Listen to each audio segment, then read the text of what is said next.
여러분 안녕하십니까? 백운기입니다. 더위 때문에 정말 견디기 힘든 주말이었죠. 정말 대단했습니다. 그나마 올림픽에서 전해져오는 우리 선수들의 땀과 정열, 그 덕택에 잠시나마 더위를 잊을 수 있었는데요. 여자 양궁 대표팀의 10연패, 정말 역사적인 쾌거가 아닐 수 없습니다. 특히 눈길을 끈 대목은요, 우리 양궁 선수들이 대한양궁협회장을 맡고 있는 정의선 현대자동차 회장에게 보여준 신뢰입니다. 같은 현대가인데 정몽규 현대 무슨 회장이죠? 축구협회장. 축구협회장과 어쩌면 그렇게 180도 다를 수 있을까요? 바로 공정 때문 아니겠습니까? 이제는 우리가 다 압니다만 양궁 국가대표 선수 되는 것이 국제대회 나가서 우승하는 것보다 더 어렵다는 것 아닙니까? 그만큼 오로지 실력으로만 뽑기 때문이죠. 다른 것이 일체 개입할 여지가 없으니까 실력으로 이런 쾌거를 만들어낸 것 아니겠습니까? 이제 공정이 아니면 발붙일 수 없는 세상, 그런 세상이 됐습니다. 아니, 돼가고 있다고 봐야죠. 또 그렇게 돼야 하고요. 생방송 백운계 정치 1번지 힘차게 출발합니다.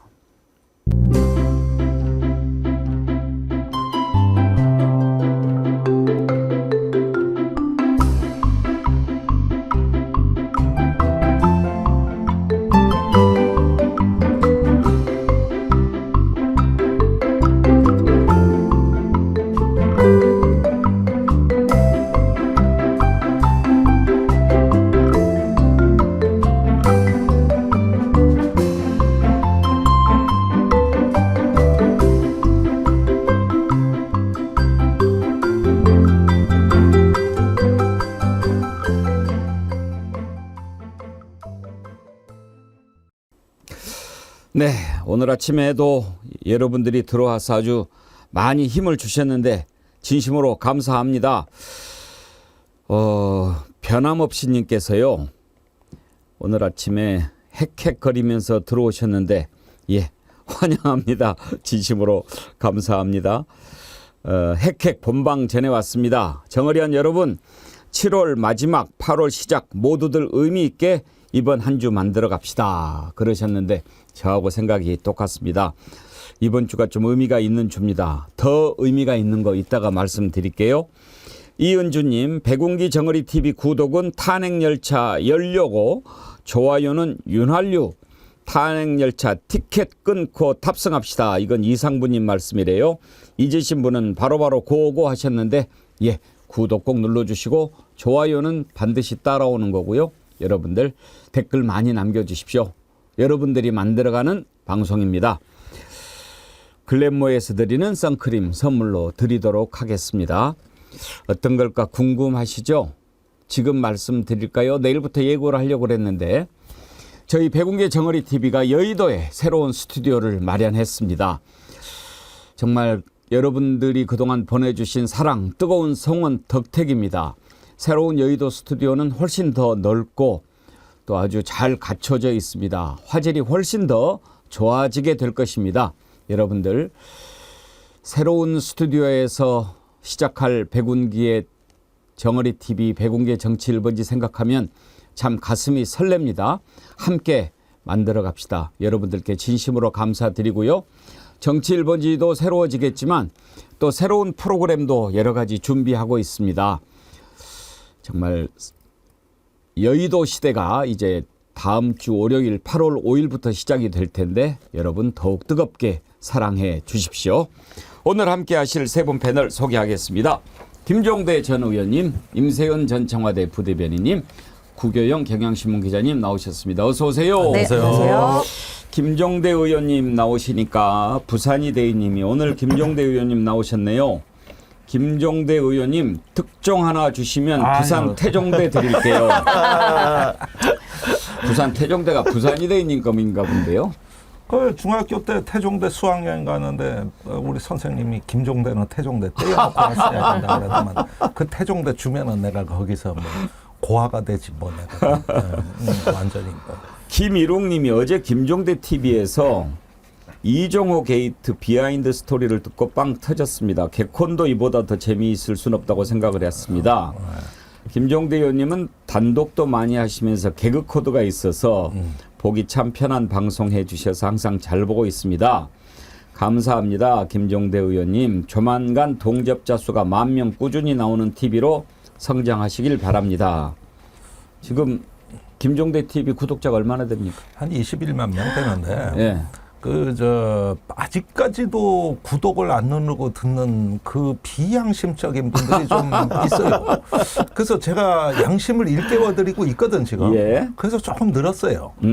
여기 정어리 TV에서도 많이 들어오세요. 그래요? 예. 알겠습니다. 근데 또 뭐 오늘 이렇게 이제 인사했으니까 이따가 가보시면 엄청 올라가 있을 겁니다. 예, 좋습니다. 구경 기자님. 네. 주말에 엄청 더웠죠? 아, 날씨가 너무 무더워가지고요. 좀 예. 산책하다가 쪄 죽을 뻔했습니다. 아. 네. 이미 찌어 찌판 같으시니까 거기다가 더 찌면 어떻게? 덥죠. 네. 아유 참. 푹푹 찌죠. 네. 임세훈 대변인 네. 우리가 다음 주부터 이제 여의도에 스튜디오 새로 마련해서 옮기는데 지금 민생경제연구소 바로 그 옆에 맞아요. 건물이죠? 네, 맞아요. 예. 바로 옆에 와서 또 어딘지 제가 알겠습니다. 네. 네, 아주 그래서 매우 좋은 또 장소네. 네. 오. 수시로 오고 가겠습니다. 그러세요. 아무래도 네. 택시비가 덜 나올 것 그렇죠. 같아요. 네. 그리고 참고로 저도 유튜브 채널이 있습니다. 아, 임세은 식당 TV이고요. 어. 6만이 아직 안 됐습니다. 아. 그래요? 네, 여기 우리 백운기 우리 선생님을 사랑하는 분들께서 오셔서 또 구독, 좋아요 한 번씩 눌러주시면 고맙겠습니다. 구경 기자도 한마디 안 할 수가 없네요. 저는 이제 경향TV에서 구경의 정치비상구 운영하고 있는데요. 현재 구독자가 지난주 기준으로 30만이 넘었습니다. 오. 네. 다 이게 백운기에 제 정치 1번이 나오면서 많은 분들이 성원해 주신 덕분이라고 생각하고 있습니다. 예. 네, 제가 제일 그런데 적네요. 경향 TV는 그 레거시 언론에서 만든 유튜브이기 때문에 예. 힘을 더 내야 회사 안에서 위상이 달라져요. 오. 여전히 비주류 취급을 받는다고. 왜냐하면 활자 매체에 익숙한 기자들이 예. 유튜브는 이거 뭐 꼭 해야 되냐 이런 약간 시각이 있거든요. 그러니까 이거는 영향력으로 극복하는 수밖에 없어요. 그래서 구독이 절실한 거죠. 네. 지난번에 제가 그 손석희 앵커가 나와서 진행하는 질문들인가? 네. 그 한국일보 기자랑 같이 김희원 예.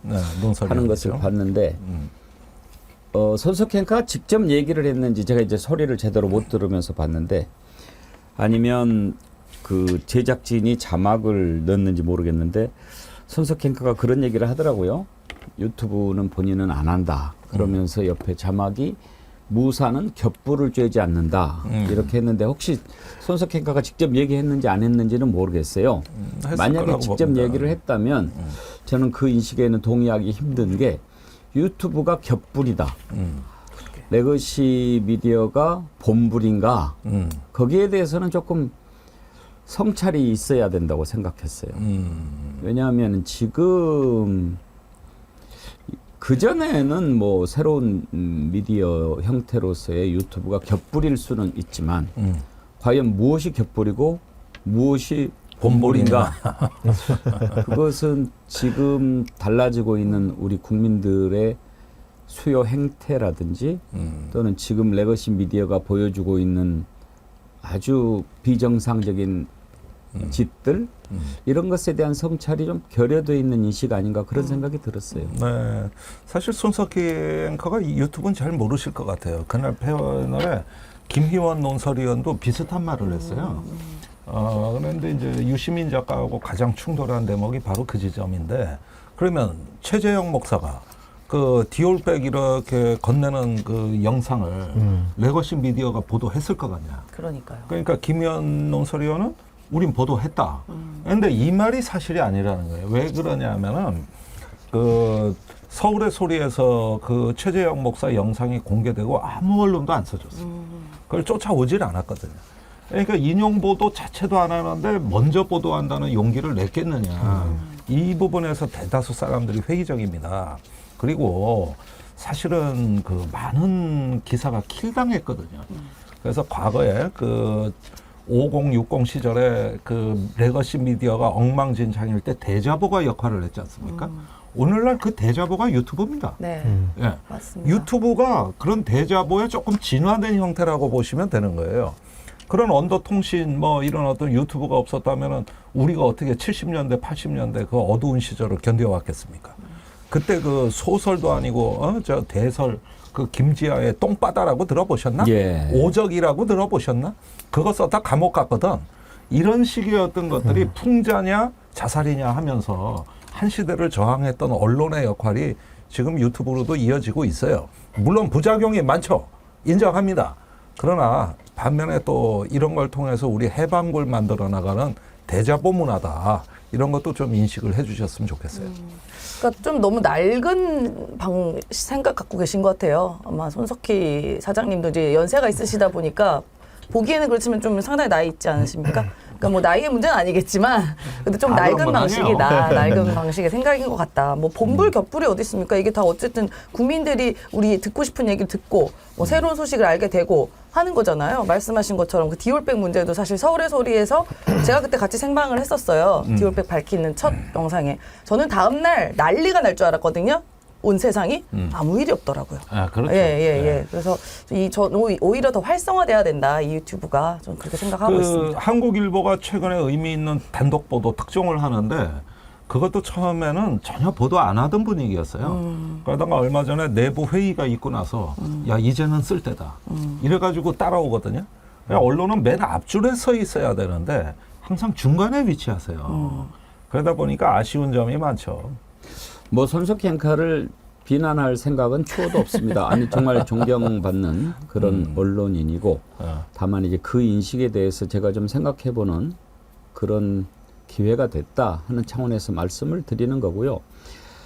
지금 레거시 미디어 그러니까 왜 국민들로부터 신뢰를 받지 못하고 있는가 하는 것 제가 대표적인 거 한 두 가지만 사례를 들어볼게요.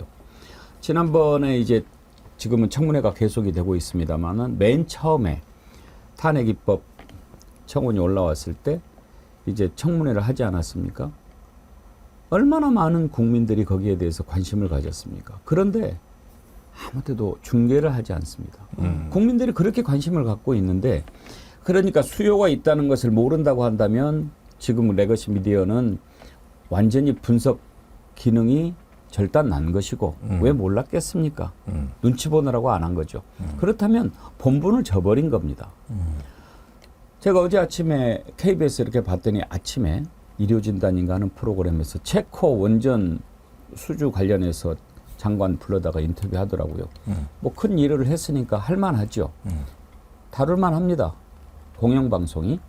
그렇지만 공영방송은 국민의 방송이고 국영방송은 나라가 운영하는 거니까 적어도 그것을 다룰 때 공영방송이면 공영방송답게 여러 가지를 따져봐야죠. 덤핑이었다는 지적도 있다. 뭐 또 여러 가지 문제들을 지적을 해야죠. 그리고 지금 우리가 어떻게 나아가는 방향이 올바른 방향이라고 보느냐. 만약에 탈원전으로 간다면 수출이나 이런 거는 전혀 못한다고 보느냐. 이런 것들을 좀 물어봤어야 제대로 된 질문일 텐데 그냥 단순히 정보 홍보에 그친다고 한다면 국민들이 스스로 채널을 돌아가 버리죠. 그렇습니다. 예, 사실 원전같이 중차대한 문제를 그렇게 취급하면 안 되죠. 이거는 꼼꼼히 따져보고 이성의 용광로에서 낱낱이 분석해야 되는 게 특별히 중요한 게 안보, 안전, 원전, 뭐 환경 이런 문제들은 비판적 시각으로 보라는 거거든요. 예, 이것이 돈이 된다. 국위를 선양한다. 이런 논리에 의해 가지고 비본질적인 시각으로 보지 말라는 거예요. 이건 비판적으로 봐야 될 사안이죠. 그러면서 언론의 기능이라는 게 참 뭐 요즘은 뭐 유튜브가 없었으면 난 상상을 못 하겠네. 이런 거 무슨 수로 바로 세울 거예요. 지난주에 정치권에 뜨거웠던 이슈가 이제 청문회에서 또 인사청문회에서 오고 갔던 얘기들이지요. 최재형 목사가 출연해서 증인으로 출석해서 여러 가지 이야기하는데 거기에서 오고 갔던 얘기들 국민들이 참 실소를 금하지 못하게 하는 부분들도 있었고 그리고 방통위원장 후보자 이진숙 청문회 사람이 저렇게 될 수도 있구나 그런 생각 하지 않았습니까? 날도 더운데 국민들 불쾌지수가 더 많이 올라가는 그런 일들이었습니다. 지금 또 방송법 때문에 국회가 필리버스터 계속하고 있는데 국회의원 기자님 아직 안 끝났습니까? 지금 이제 방송사법이 이제 사실 계류가 돼 있었고요. 3개 법안은 24시간씩 필리버스터를 거쳐서 통과가 됐는데 아직도 1개 법안이 남아 있는 상황입니다. 그렇기 때문에 내일 오전쯤 가야지 그 법안도 통과가 돼서 법안 4개 방송법이 통과되는 사태에 이를 것으로 보입니다. 지금 그 야당이 필리버스터 혼자 하고 있는데 오히려 의장단이 더 죽을 지경이라면서요? 그러니까 원래는 이제 국회의장과 부의장이 여야 양측에 한 명씩 있습니다. 예. 우원식 의장과 이하경 부의장이 있고 그 주호영 부의장이 국민의힘 몫으로 있는데 주호영 부의장이 이 방송사법과 관련된 필리버스터의 무제한 토론 종결시키는 그 야당의 행위에 대해서 비판을 하면서 본인 사회권을 행사하지 않겠다 이러다 보니까 밤을 꼴딱 새는 사회를 지금 두 사람이 보고 있는 겁니다. 2교대. 네, 2교대로 보는 거 원래 3교대였는데 2교대로 바뀌다 보니까 두 사람이 죽을 막임 상황이고 아마도 이제 그 7월 임시국회가 계속되는 동안에 노란봉투법이라든가 다양한 다른 법률도 대기를 하고 있는데 이 상황도 지속될 경우에 의장단이 정말로 죽을 맛 이상의 체력적 한계에 부딪힐 것 같다. 이런 상황으로 해설할 수 있을 것 같습니다.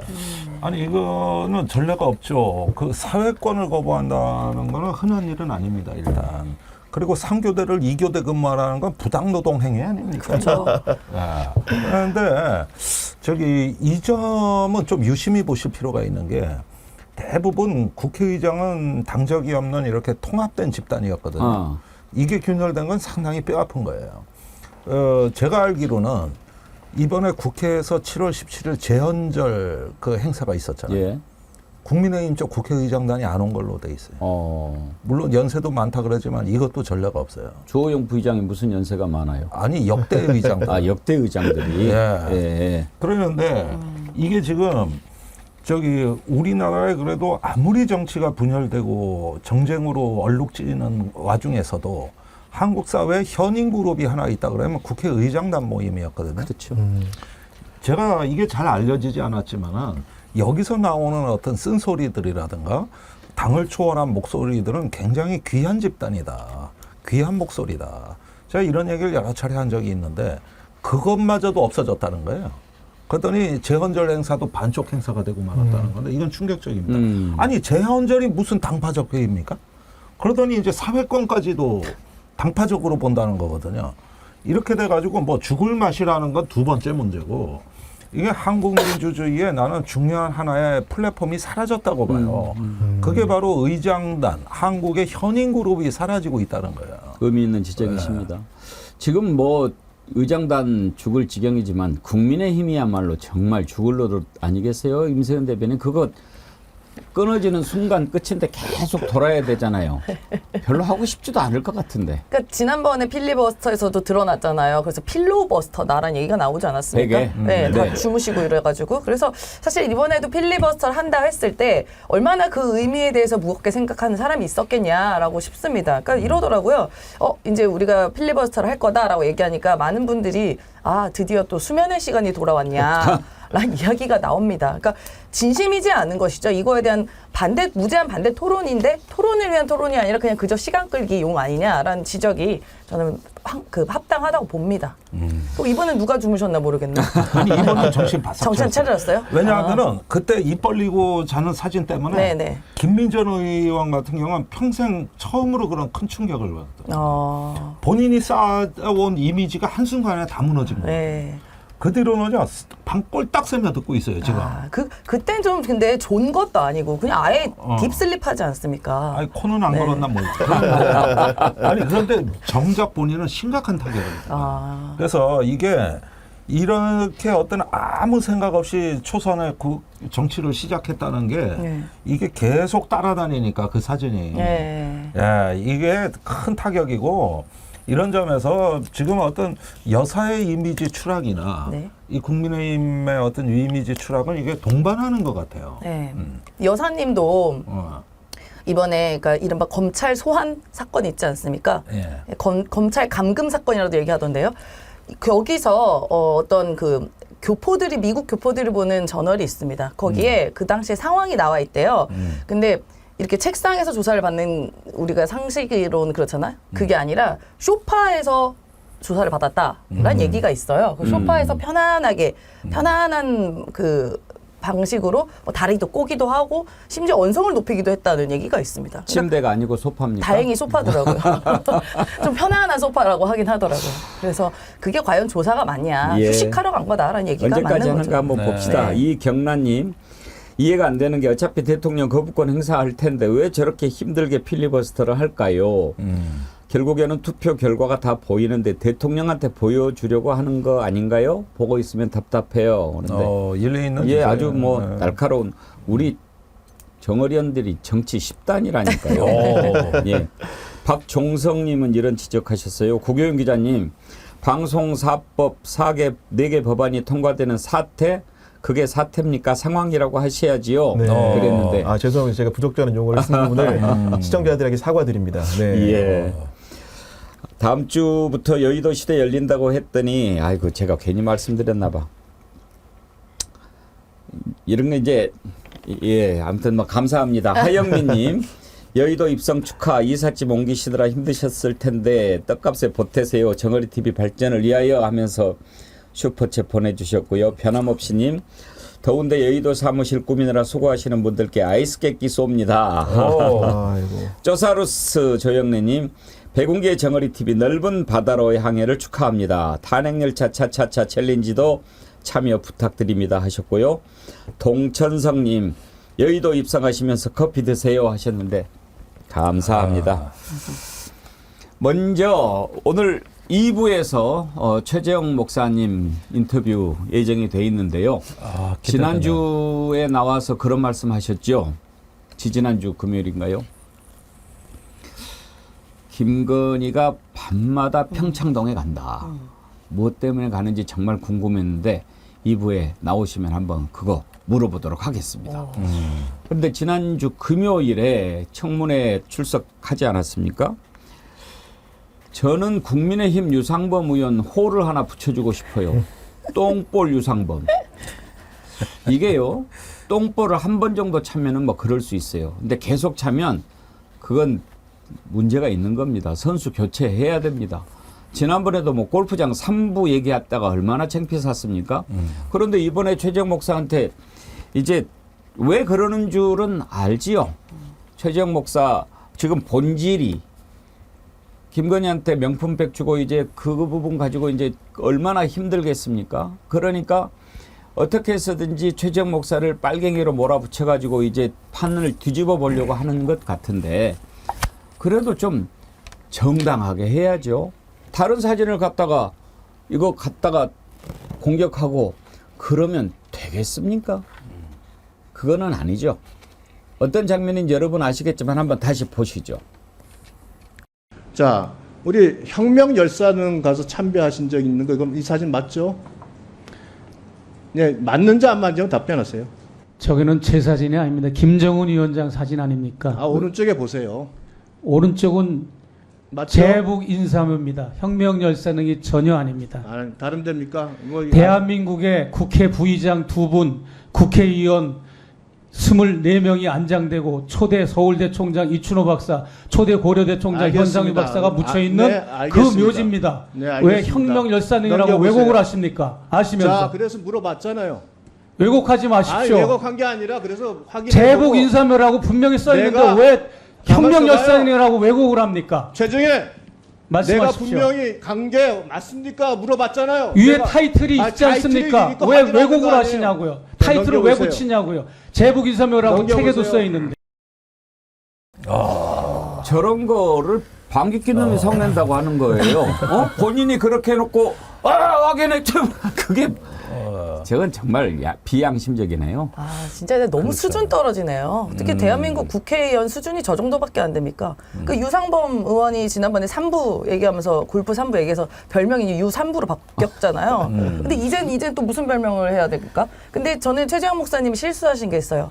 아시면서 왜 그러시냐 이렇게 했는데 모릅니다. 아 몰라요. 예, 몰라서 하는 짓이죠. 그 왜곡이 저는. 아니고 오류입니까? 예, 몰라서. 그건 유상범 의원 말이 맞습니까? 무식해서 나온 거죠. 정말 아시면서가 아닙니다. 그러니까 저희 이제 그래도, 보좌진 저런 거 준비했을 거 아니에요. 물론 모르긴 하겠지만은 저거 아는 사람 몇이나 되겠어요. 그러나 확증 편향은 있는 거예요.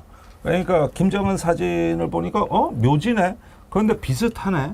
이러면 이거는 같은 데야. 이건 같은 데 간 거야. 그러니까 그 3부도 똑같은 거예요. 3부 그날도 임성근 사단장이 그렇게 없다 그랬는데도 질의가 끝나고 마이크 꺼진 뒤에도 옆에 의원한테 자꾸 3부 진짜 골프라니까? 계속 그랬다는 거 아니야. 계속. 정말 확증 편향이네. 네, 그러니까 이게 한번 그 무언가 선점된 인식이 있는 거예요.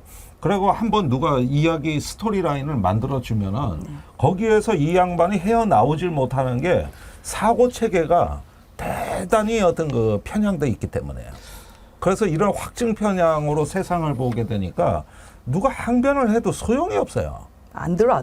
예. 그러니까 이게 일종의 어떤 그 이성이라든가 상식의 눈으로 세상을 보기가 얼마나 어려운가. 특히 유 의원 같은 경우를 보면 그런 어떤 사례가 드러나는 건데, 특히 그 저 광신도들이 그래요. 네. 어떤 신흥 종교 같은데 못 빠져나와요. 그래서 저건도 마찬가지입니다. 그래서 3부나 뭐 제북 인사묘나 이런 것들을 이제 이렇게 보면은 유상범 의원이 어떤 논리적 맥락을 구성해내는 사람이 아니에요. 그냥 막 그 어떤 낙인을 빨리 찍고 네. 몽둥이로 어떻게든 두들겨 패야 된다. 이 마음이 너무 급한 거야, 이게. 대한민국 검사 출신 아닙니까? 그야말로 검찰의 명예를 지금 실추시키고 있는 상황인데 삼부권도 마찬가지입니다. 그걸 한 번만 생각해 보면 되고 그걸 이제 자기 딴에는 잡았다 이렇게 사는지 모르겠지만 미리 확인해 보면 그런 망신 안 샀을 거 아닙니까? 3부 체크해 보래요. 그렇게 되면은 이 3부가 본인이 생각하기에 골프 3부일 것 같아도 맥락을 살펴보면 그 위에 몇십 몇 분 할 때는 다 아라비아 숫자로 써 있어요. 근데 여기는 그냥 한글로 3부 돼 있으면 이건 다른 3부라고 생각하는 것이 더 합리적이고 상식적이죠. 그런데 본인은 그냥 그걸 골프장 3부로 갔다가 하려다가 개망신을 산 거 아닙니까? 그 장면도 한번 보시죠. 이거는 골프 3부를 얘기하는 겁니다. 바로 붙어 있어요. 골프 얘기예요. 근데 이게 느닷없이 아니 보세요. 여기 보면 여기에 대한 답변이잖아요. 자, 경청해 주세요. 골프장에 3부가 있어요. 경청해 1부, 주세요. 2부, 3부가 있으니까 네. 자 여기서 3부 토건의 얘기가 왜 연결이 됩니까? 골프를 안 쳐보셔서 모르시는데 자 임성근 사단장 네, 그 골프장에 3부가 있습니까 없습니까? 총무대는 없습니다. 그럼 이날 그 다른 데는 있어요? 다른 데도 없습니다. 그런데 그럼 3부라고 한다는 얘기는 무슨 말이에요? 임성근 증인, 네, 그 해병대 골프장에 3부 있습니까 없습니까? 3부 없습니다. 4부도 없죠. 네, 그러면 3부 체크는 뭘 체크하는 거라고 생각하십니까? 저는 그 생각하지 못했습니다. 어쨌든 3부는 없다 이거죠? 네, 3부는 없습니다. 분명하게 3부는 없다는 것은 오늘 밝혀졌군요. 아이고. 제가 아니, 물어볼 때 예. 직무대는 없습니다. 그런 순간 표정이. 표정 한번 보십시오. 진짜. 아니 근데 이건 제가 조금 설명을 해드려야 될 것 예. 같아요. 그러면 유상범 의원은 왜 저렇게 얘기를 했느냐인데 원래 제가 이게 누가 제보했는지 이제 거의 밝혀졌어요. 예, 그 지난달 6월 25일 날 저 카톡방이 공개된 겁니다. 예. JTBC가 단독 보도를 한 거죠. 그 이튿날부터 저 멤버들이 움직였어요. 그래가지고 그 처음에는 여당을 찾아간 게 아니라 장경태 의원을 찾아간 겁니다. 민주당에. 그래가지고 지금 다 동일 인물 얘기한 거예요. 네, 그 골프 모임의 CC라고 내가 얘기를 할게요. 이 CC가 장경태 의원을 찾아가서 골프는 3부라는 걸 설득을 한 거예요. 장경태 의원한테. 그 보좌관하고 의원이 있는 데서 다 같이 들었대요. 그랬는데 설득이 안 되는 거야. 예. 그랬는데 자기 말에 설득력이 있게 하려고 엉뚱한 제보를 또 해요.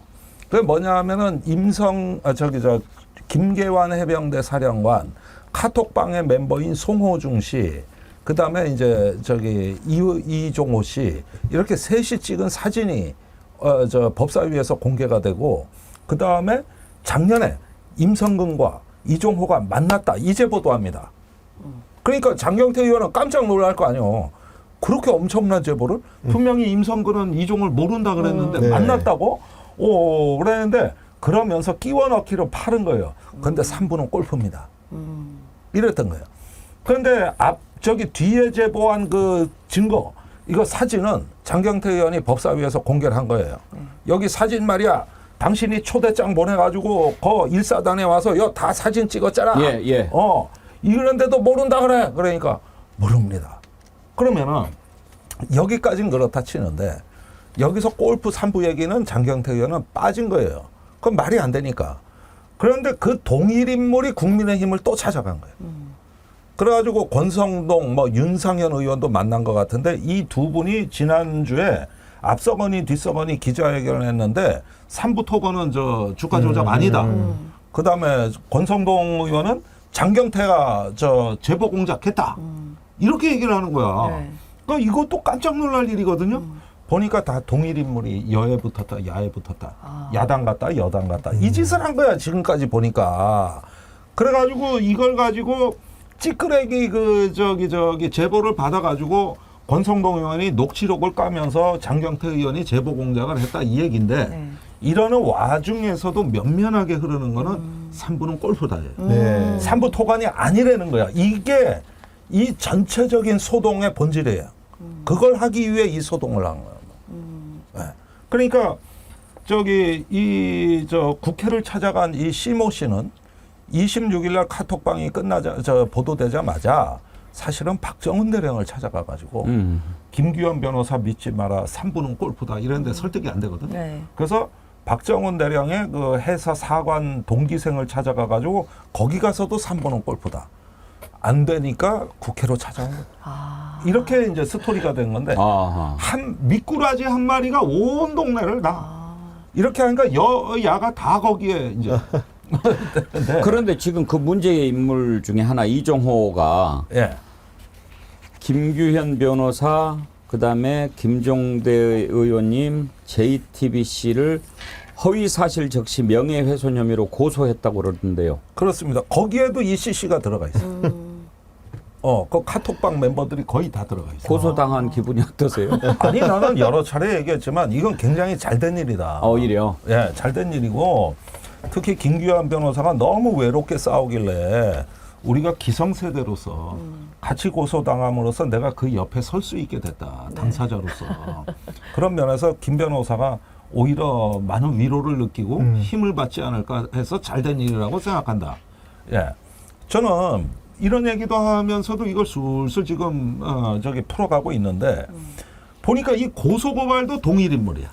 여야 찾아간 것도 동일 인물이야. 그러니까 이 모든 건 뭐냐 하면은 저기 제가 보기에는 임성근, 박정원 이런 문제가 아니에요. 3부예요. 예. 이게 본질이에요. 3부가 본질이군요. 예, 이거는 지난달에 26일 날 JTBC 그 카톡방이 터진 이후로 지금까지 매우 일관된 흐름이에요. 그랬는데 지금 제가 보기에는 조국혁신당이 이 3부 문제에서 네. 가장 앞서가고 있습니다. 그래서 이제 자체 위원회도 만든다 그러니까 이제 지켜봐야겠습니다만은 무언가 뭐 임성근 뭐 로비설 뭐 어떻게 되든 간에 그거는 나중에 이제 자기들의 허풍으로 몰아가더라도 3부만큼은 불똥 튀는 걸 막아야 되겠다는 생각이에요. 예. 난 엘사님, 백운기 앵커님, 우리도 3부 준비해야 되겠네요. 이상부님, 유상범 되로 주고 말로 받는 유상범, 호는 말로로 합시다. 모모님, 침대는 과학이다. 3부는 이자다. 이것도 참 날카로운 지적이십니다. 그러니까 이게 국민의힘도 의원들이 방탄은 해야 되겠는데 얼마나 정보가 없으면 저런데도 훌러덩 이렇게 넘어가는 거 보면은 참 지금 그 당의 상황이라는 게 가히 짐작이 가지 않습니까? 그러니까 이게 골프 3부가 있는지를 확인하는 거 너무 간단하거든요. 그러니까 알아보면 되잖아요. 있냐 없냐. 지금 방금도 임성근 사단장이 없다 바로 이야기할 만큼 없는 게 확실시 되는데 그거를 모르고 갔다면은 전 진짜 능력 없는 거고 제대로 일 안 하는 겁니다. 알고 하는 거면은 쉴드 치려고 하는 거고. 그러니까 말씀하신 것처럼 뭐 여야 다 왔다 갔다 하면서 결국은 3부를 가리기 위한 미끼를 더 투척한 거 아니에요. 아. 예를 들면 그러니까 그만큼 이 3부가 핵심인 것 같다. 이걸 가리기 위해서 지금까지도 노력하고 있는 거 보면요. 임재현 부대변인 말대로 군에서 사실은 자료 제공을 의원들한테 다 했습니다. 35개 체력 단련장이 있는데 자료 요청을 하면은 실제로 1부, 2부 운영되는 골프장들 알려줬고요. 실제로 3부가 없다는 것들은 국방위에 제출된 자료만으로도 엄정히 다 확인된 사안입니다. 반면에 실제로 3부 토건의 주가 조작 3부는 명확하게 공개된 사실만으로 상당한 의심이 갑니다. 왜냐하면 5월 14일에 그 채팅방에서 3부 체크라는 말이 이뤄진 이후에 5월 17일 정부가 우크라이나 재건 사업을 발표했고요. 그 다음 19일부터 거래량이 급증을 하기 시작합니다. 2달 동안 무려 5배나 올랐고요. 심지어는 5월 22일에 폴란드에서 열린 우크라이나 재건 사업에 3부 토건이 주체로 참여하는 일이 벌어지면서 이게 실제로 이제 선행 매매를 통한 주가 조정이 상당히 의심되는 상황입니다. 이런 정도의 자료가 있다 보니까 정무위에서 굉장히 질의가 있었고 금융위원장 청문회라든가 금감원장을 상대로 한 현안 질의를 통해서 어떤 결과가 빚어졌냐 결론적으로는 한국거래소에서 이상거래 심리 절차에 돌입을 했고요. 이거는 기본적으로 금감원 조사 1국의 관장하에서 진행되는 상황에 이르렀습니다. 그 굉장히 거기도 공수처 비슷한 상황이 벌어질 거예요. 하려는 세력과 막으려는 세력이 충돌합니다. 지금 공수처가 외압수사 하려는 세력하고 막으려는 네. 세력이 안에서 북새통 이루고 있지 않습니까? 네, 힘겨루기를 하고 있는데 금감원도 비슷한 양상으로 전개될 거다. 예. 그러면서 시스템에 안 걸린 걸 해도 되느냐. 시스템에 그럼 안 걸리게 하지 누가 걸리게 주가 조작하냐. 이 두 가지 논리가 맞서는 거예요. 네. 그러면은 이종호는요. 이런 부분을 모르는 사람이냐. 이 사람 프로입니다. 제가 그 말씀드리지만은 라임 사태, 도이치 주가 조작 다 내막을 아는 사람이에요. 이 사람 프로 중에 프로입니다. 그러는데 뭘 걸리게 그걸 시스템에 뻘건불 들어오게 해. 그런 아마추어가 절대 아니고 이 사람은 정보력이 정확하고 말이 일관된 사람이에요. 절대 허투루 하지 않습니다. 이번 주 금요일에 또 우리 김규현 변호사님 인터뷰가 예정이 돼 있으니까요. 또 그때 또 그 내용 자세히 한번 물어보도록 하겠습니다. 댓글들을 많이 보내주셨는데 살기 좋은 내 나라님 공부머리하고 거짓말머리는 틀림이 확정. 건이도 공부는 못했지만 거짓말은 박사급. 그거 좋은 얘기네. 예, 아주 뭐 아이디를 빵으로 쓰시네. 최신 아이디인데 이번에 새로 만드셨나 봐요. 호를 붙여주셨네요. 참빵 이진숙, 삼부 유상범, 숙면 김민전. 예. 그런데 이 최재형 목사님 나와서 이렇게 청문회를 하는데 조배석 의원이 한 얘기, 이건 좀 너무 심했죠. 들어보시죠. 성경에 뭐라고 했습니까? 실족하게 하면 안 되잖아요. 목사님이 그 짓을 했다고요. 목사 맞아요? 목사 맞냐고 그러시는데요. 목사 맞고요. 그리고 보기에는 저는 아닙니다. 목사의 양심으로 저는 조금 더 꺼리낌 없이 했다고 봐집니다. 예수님께서 지금 이 자리에 오셔서 이 목사라고 하는 최재형 증인의 이런 형태를 보면은 뭐라고 하실까? 참 궁금합니다. 예수께서 이 땅에 오셨으면 어떻게 생각하셨느냐라고 물으셨는데 저는 국힘당을 바라보며 용산을 바라보며 이 독사의 자식들아라고 예수께서 질책하셨지 않을까 생각이 듭니다. 저도 그렇게 생각합니다. 조배숙 의원이 성경을 얼마나 아는지, 예수님을 믿는지는 모르겠지만 어디서 졌다위 얘기를 합니까? 예. 그러니까. 성경에서 이제 공금 횡령 같은 것에 굉장히 엄격하고 또 지위를 이용해서 재물 챙기는 사람들 굉장히 악하게 여긴다고 하더라고요. 그러니까 이제 완전 다른 이야기를 하고 있는 거죠. 그러니까 우리 그 김건희 씨가 구약 성경 다 외운다고 하지 않습니까? 그리고 카톡의 내용에서도 봐도 최재형 목사의 카톡에서도 본인이 성경 다 너무 잘 알아가지고 무당한테까지도 성경 가르친다 해요. 그렇게 가르친 성경 잘못 배우신 겁니다. 다시 배우셔야죠. 저는 정말 할 수 있는 질문이 있고 해서는 안 될 게 있는데 저런 얘기를 해서는 안 되죠. 자기의 양심에 끝까지 팔아버리는 저런 모습을 어떻게 보여줄 수 있습니까? 그러니까 함부로 그 의정단상에서 종교를 끌어들이는 발언 자체가 원래는 금기시 되는 거예요. 그럼요. 이게 신앙의 문제는 믿음의 문제고 그 내면의 문제입니다. 그런 문제를 어떻게 검증 대상에 올립니까? 그 자체가 폭력인 거죠. 그러니까 사실은 그 내면의 양심이라든가 이런 거 혼자 간직하는 것이고 그것으로 인해서 표출되는 행동이나 말이 정당하냐 아니냐 이런 걸 따지는 게 공적인 업무인 것이지 그 내면 자체를 문제 삼고 있잖아요. 이건 폭력이에요. 이건 굉장한 어떤 그 월권이자 이거는 저기 국회의 어떤 그 만용이라고 생각이 되는 거고 이런 질문 자체가 일단 본인의 품격을 그대로 민낯으로 드러내 보여주는 거니까 그렇게 얘기하면은 종교나 뭐 어떤 그 이런 어떤 그 이데올로기 같은 게 의정단상에서 논의된다 그러면 영원히 이 공적인 어떤 그 정당성을 확보할 수가 없는 겁니다. 저는 가끔 윤석열 부부가 뭐 이렇게 카메라 찍기 위해서 종교 행사장에 가서 기도하고 이러는 모습 보면서 뭐 물론 쇼인 거 알지만 눈 감고 무슨 기도를 할까 그런 생각 가끔 합니다. 네. 조는 거겠죠. 아니, 그렇게까지는 못하는데 일단은 간 거는 그건 그 자체로 자기 양심에 따른 거니까 누가 시비 걸 수 있는 문제는 아니에요. 갈 수도 있는 거예요. 하도 새벽에 카톡이고 전화고 많이 하시니까 졸리실 것 같고 또 대통령께서는 또 밤낮 없이 술 드시니까 또 수칙 때문에 졸리죠. 그 문제도 이따가 최재형 목사님한테 한번 물어보려고 하는데 새벽 3시, 4시까지 왜 그 짓을 하고 있습니까? 네, 메시지가 참 엄청나죠. 지난번에 그 우리가 새벽 3시에 이렇게 문자질을 한 것을 한번 이렇게 보여줬는데 애청자님 한 분께서 도저히 믿기지 않으니까 그런 글을 올리셨더라고요.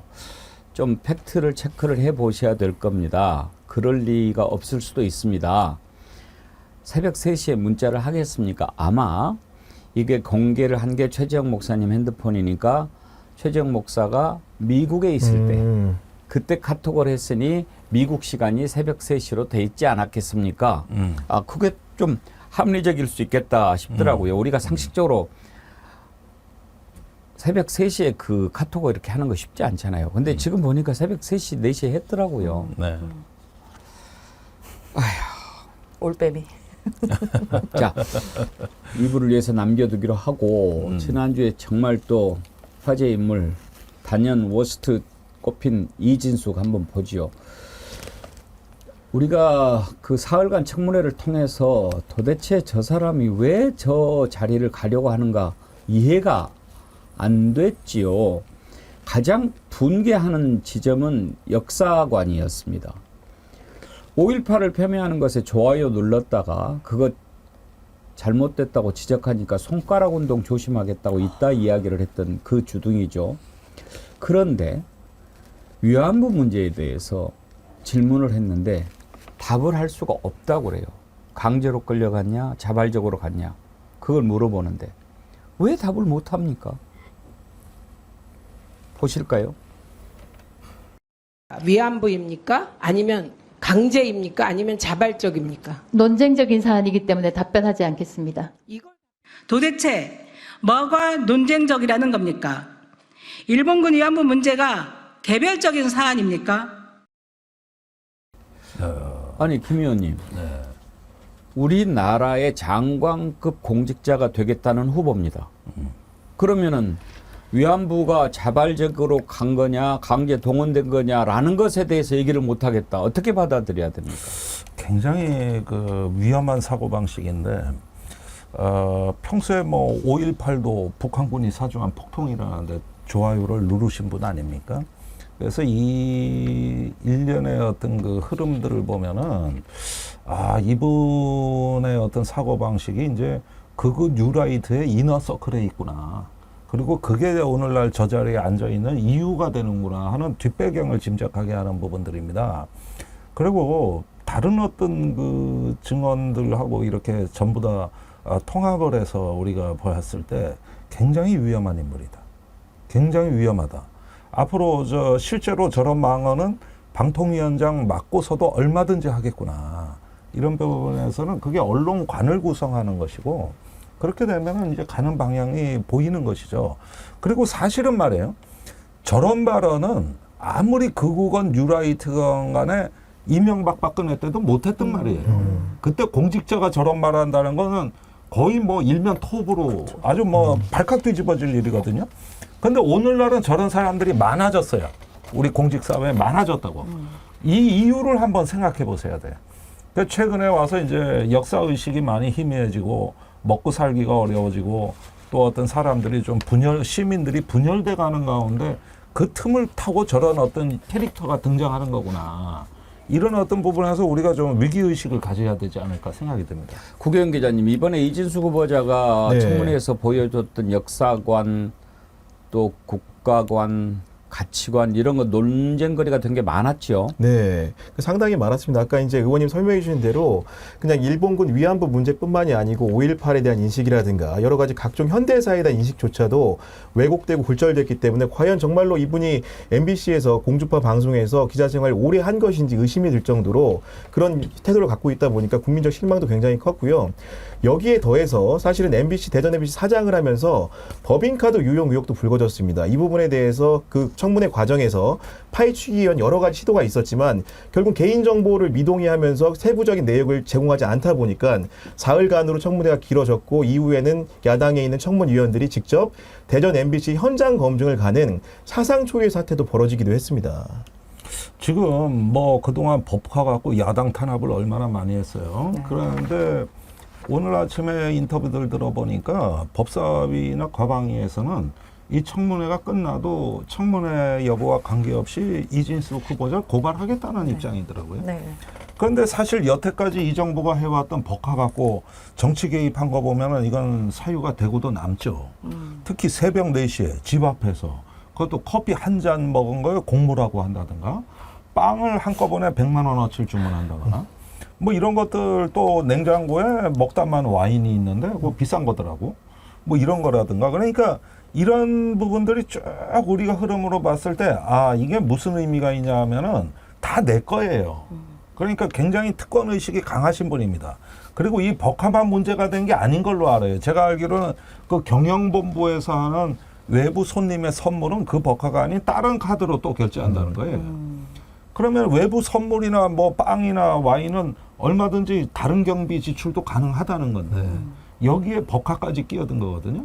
그러면 이게 그 대전 MBC 자체를 자기 어떤 사유물로 본 것이 아닌가. 그리고 왜 이렇게 도덕 감각이 무디고 다 내 거라고 생각하는 건가. 그건 우월감이에요. 제가 보기에는 어떤 거기서 나오는 나는 이래도 괜찮다. 내가 이러는데 누가 뭘 하냐 하는 어떤 자기 우월감이자 특권 의식인데 그게 바로 오늘날 야당을 공격했던 그 논리입니다. 뭐 법인카드뿐만 아니라 지금 또 최근에 나온 거는 퇴사 직전에 무단 또 해외 여행 갔다는 게 들통이 나지 않았습니까? 그때 이제 휴가를 내고 갔냐? 보니까 휴가 내역도 없어요. 그럼 출장을 갔나? 출장 내역도 아니에요. 그냥 여행을 간 겁니다. 본인이 무단으로. 어떻게 일반 회사에서 이렇게 되면 바로 이거 심할서 쓰고 어떻게 보면 경질도 될 수 있는 사안입니다. 그런데 아무렇지도 않게 이렇게 무단 행위를 혹은 범법 행위를 턱턱하고 법카 같은 경우에도 보통의 그 일반적인 정해진 금액보다 2배 이상을 매달 썼다는 거 아닙니까? 이건 사실 배임이고 횡령이죠. 어떻게 보면요. 심각한 그러니까 불법 사유입니다. 오히려 제가 보기엔 생활비로 쓴 거예요. 네, 맞습니다. 자기 어떤 그 자기 개인적인 필요를 법카로 처리한 겁니다. 이게 요즘 같은 사회에서 상상도 못할 얘기죠. 생활비니 뭐니 일단 그 공적인 일과 사적인 일에 대한 개념이 구분이 안 되는 거죠. 안 돼요. 그게. 예. 그래서 그렇게 하는 거지. 뭐 이렇게 뭐 다른 차원이라고 볼 것도 말 것도 없다고 생각합니다. 네. 가장 문제가 됐던 게 이제 법카 부분이었는데 거기에 너무 집중하다 보니까 큰 문제를 좀 작은 걸로 타치하는 것 아닌가 하는 그런 아쉬움까지 들 정도였는데 오죽하면 그랬겠냐. 법카 문제 지적했던 부분들을 한번 그래도 보실까요? 아무 증빙도 없는 초과분을 한도와 무관한 접대비로 처리한 분식 행위도 확인했습니다. 단돈 10,000원이라도 증빙하지 못하면 업무상 배임입니다. 이 후보자가 사직서를 제출하기 전 한 달가량 무단 결근한 정황과 크리스마스를 끼고 무단 해외여행을 간 정황이 포착되었습니다. 이 후보자는 청문 대상이 아닌 수사 대상입니다. 바닥 밑에 지하실 인사입니다. 극우적 사상, 편향된 언론관, 노조 탄압과 언론 장악 의도에 위법과 불법을 가리기 위해 계속되는 거짓말까지 이런 자에게 공직을 맡기는 게 맞습니까?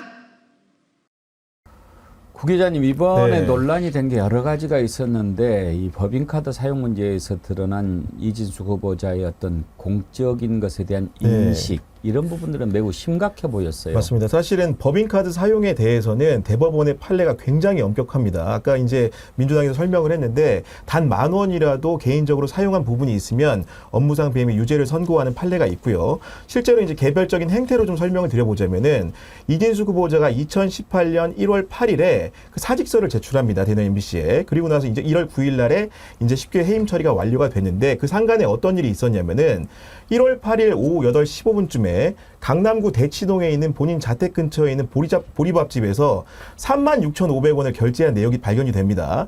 그로부터 30분 후인 오후 8시 41분에는 인근에 있는 프랜차이즈 커피 전문점에서 28,600원을 결제를 하거든요. 이진숙 후보는 이에 대해서 그 뭐 저를 내려준 수행기사하고 한정집에서 같이 식사하고 커피를 마셨다고 했는데 이게 누가 봐도 정상적인 영업활동의 일환이었다고 한다는 법인카드 사용 내역의 공적 주장을 했던 이진숙 후보자의 설명과 배치되지 않습니까? 이런 대목들이 많을 수 있는 가능성이 상당하기 때문에 세세하게 밝히고 결국은 수사기관의 조사를 통해서 배임의 죄책을 엄격하게 물을 수밖에 없다고 생각합니다. 그러니까 새벽 4시 파리바게뜨 4,000원 이런 것도 있었잖아요. 근데 임세현 대변인 네. 저는 참 어리석다고 생각해요.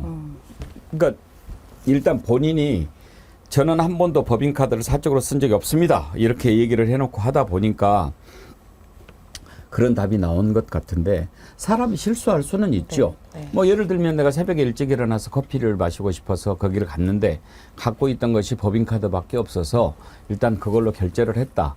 그리고 나중에 내가 사비로 이것을 채우려고 했는데 잊어버렸다. 뭐 이렇게 하면 좀 이해가 가겠어요. 그런데 답변한다는 게 뭐 그것도 뭐 공적인 일이다. 새벽 4시에 파리바게뜨에서 커피 4,000원 마신 게 공적인 일이 될 수는 없지요. 그렇죠. 아니 뭐 예를 들어서 누군가를 만나고 일에 대해서 협력하고 하는 게 공적인 일인 거잖아요. 그럼 자기가 살아있는 게 공적인 일이라고 생각하는 거죠. 숨 쉬는 것 자체가 공적인 예. 일이라고 생각하시는 건가요? 아니, 그러니까 저는 이 납득할 수 없는 이유들이 저는 뭐 큰 뭐 호텔에서 얼마 쓰고 단란주점 쓰고 뭐 이런 것은 크기라도 큰데 너무 자잘하게 어디 김밥 사 먹고 뭐 커피 먹고 이런 거 좀 본인 월급도 많이 받는데 본인 돈으로 사면 안 돼요? 그렇게 한 푼으로 자기 돈 쓰기 싫습니까? 그러니까 이 정부의 특징은 공사가 구분이 안 된다는 게 저는 진짜 일관적이라고 봐요. 그러니까 그 전에 이제 한덕수 총리도 김현장인가요? 로펌에 있었을 때 본인 개인 카드 0원입니다. 0원. 도대체 뭘로 생활했을까요? 이 사람들은. 그러니까 이진숙 후보도 마찬가지 아니겠어요? 이런 빵 하나 사는 것도 자기 돈 안 쓰고 법카 쓰고 하는데, 그러니까 이 준법 정신이 완전 결여돼 있다. 그런 게 이제 이 정부의 특징이다. 심지어 이제 초등학교 선생님이 준법 정신 부족하다라고 뭐 생활기록부에 써 있더라고, 이진숙 후보자. 그러니까 선생님이 참 선견지명이 있으시다라는 생각이 들더라고요. 내가 아는 그 기관장들이 네. 이런 시비에 걸릴까봐 아예 법카를 비서실에 맡기고 안 쓰는 예, 기관장들이 그런 사람들 많아요. 굉장히 많습니다. 예, 자기가 안 가지고 다니죠. 그러니까 내가 이때 법카를 써도 되는가 하는데 자기가 결제하는 게 아니라 어디 직원이 와서 보고서 이건 결제해도 되면은 결제를 하니까 자기는 결제한 내역을 모르고 예. 그러고 나서 밤 9시 넘으면 그때부터는 직원도 없다고 예. 어떤 공식 행사고 뭐가 없으니까 그래가지고 자기는 법카 구경을 해본 적이 없는 거예요. 그 왜 그렇게 분리시키냐 하니까 실수할까봐. 현명한 처신이네요. 실수할까봐 그러는 거거든요. 네. 그러니까 국립외교원장 하던 김준영 지금 의원인데 한 번도 자기는 법카를 구경해본 적이 없대요.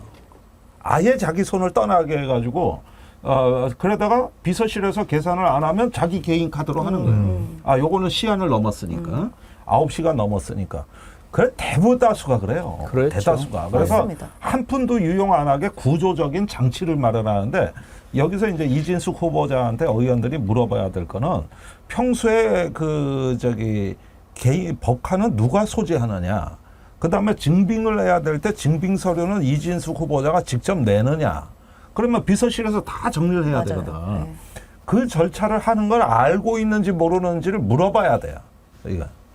우리 김종대 의원님 정도 되면은 법카를 마음 놓고 맡길 수 있을 것 같은데. 난 받아본 적이 없으니까 지금까지. 기관장도 한 번 못 해봤고 청와대 있을 때도 비서관은 돼야 그거 준다고요? 저는 법카 받았었는데. 거기는 대변인실이니까요. 저도 한 번도 못 써봤고. 저도 항상 맡겼어요. 그리고 우리 필요할 정아리 때만 TV가 가져가고.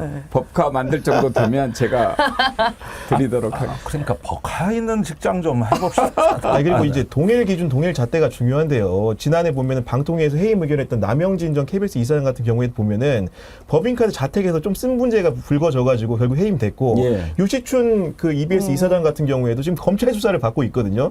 같은 잣대라면은 사실 이진수 후보자 같은 경우에 자유롭지 못한 상황이기 때문에 분명히 그 인사 적격성 문제에서는 자유롭지 못해 보인다. 이렇게 좀 생각이 듭니다. 범호랭님께서 주유 한 번 하는데 200만 원이 말이 되냐고요. 카드깡이 의심되죠. 이런 것도 있었나요? 주유도 있었던 것 같아요.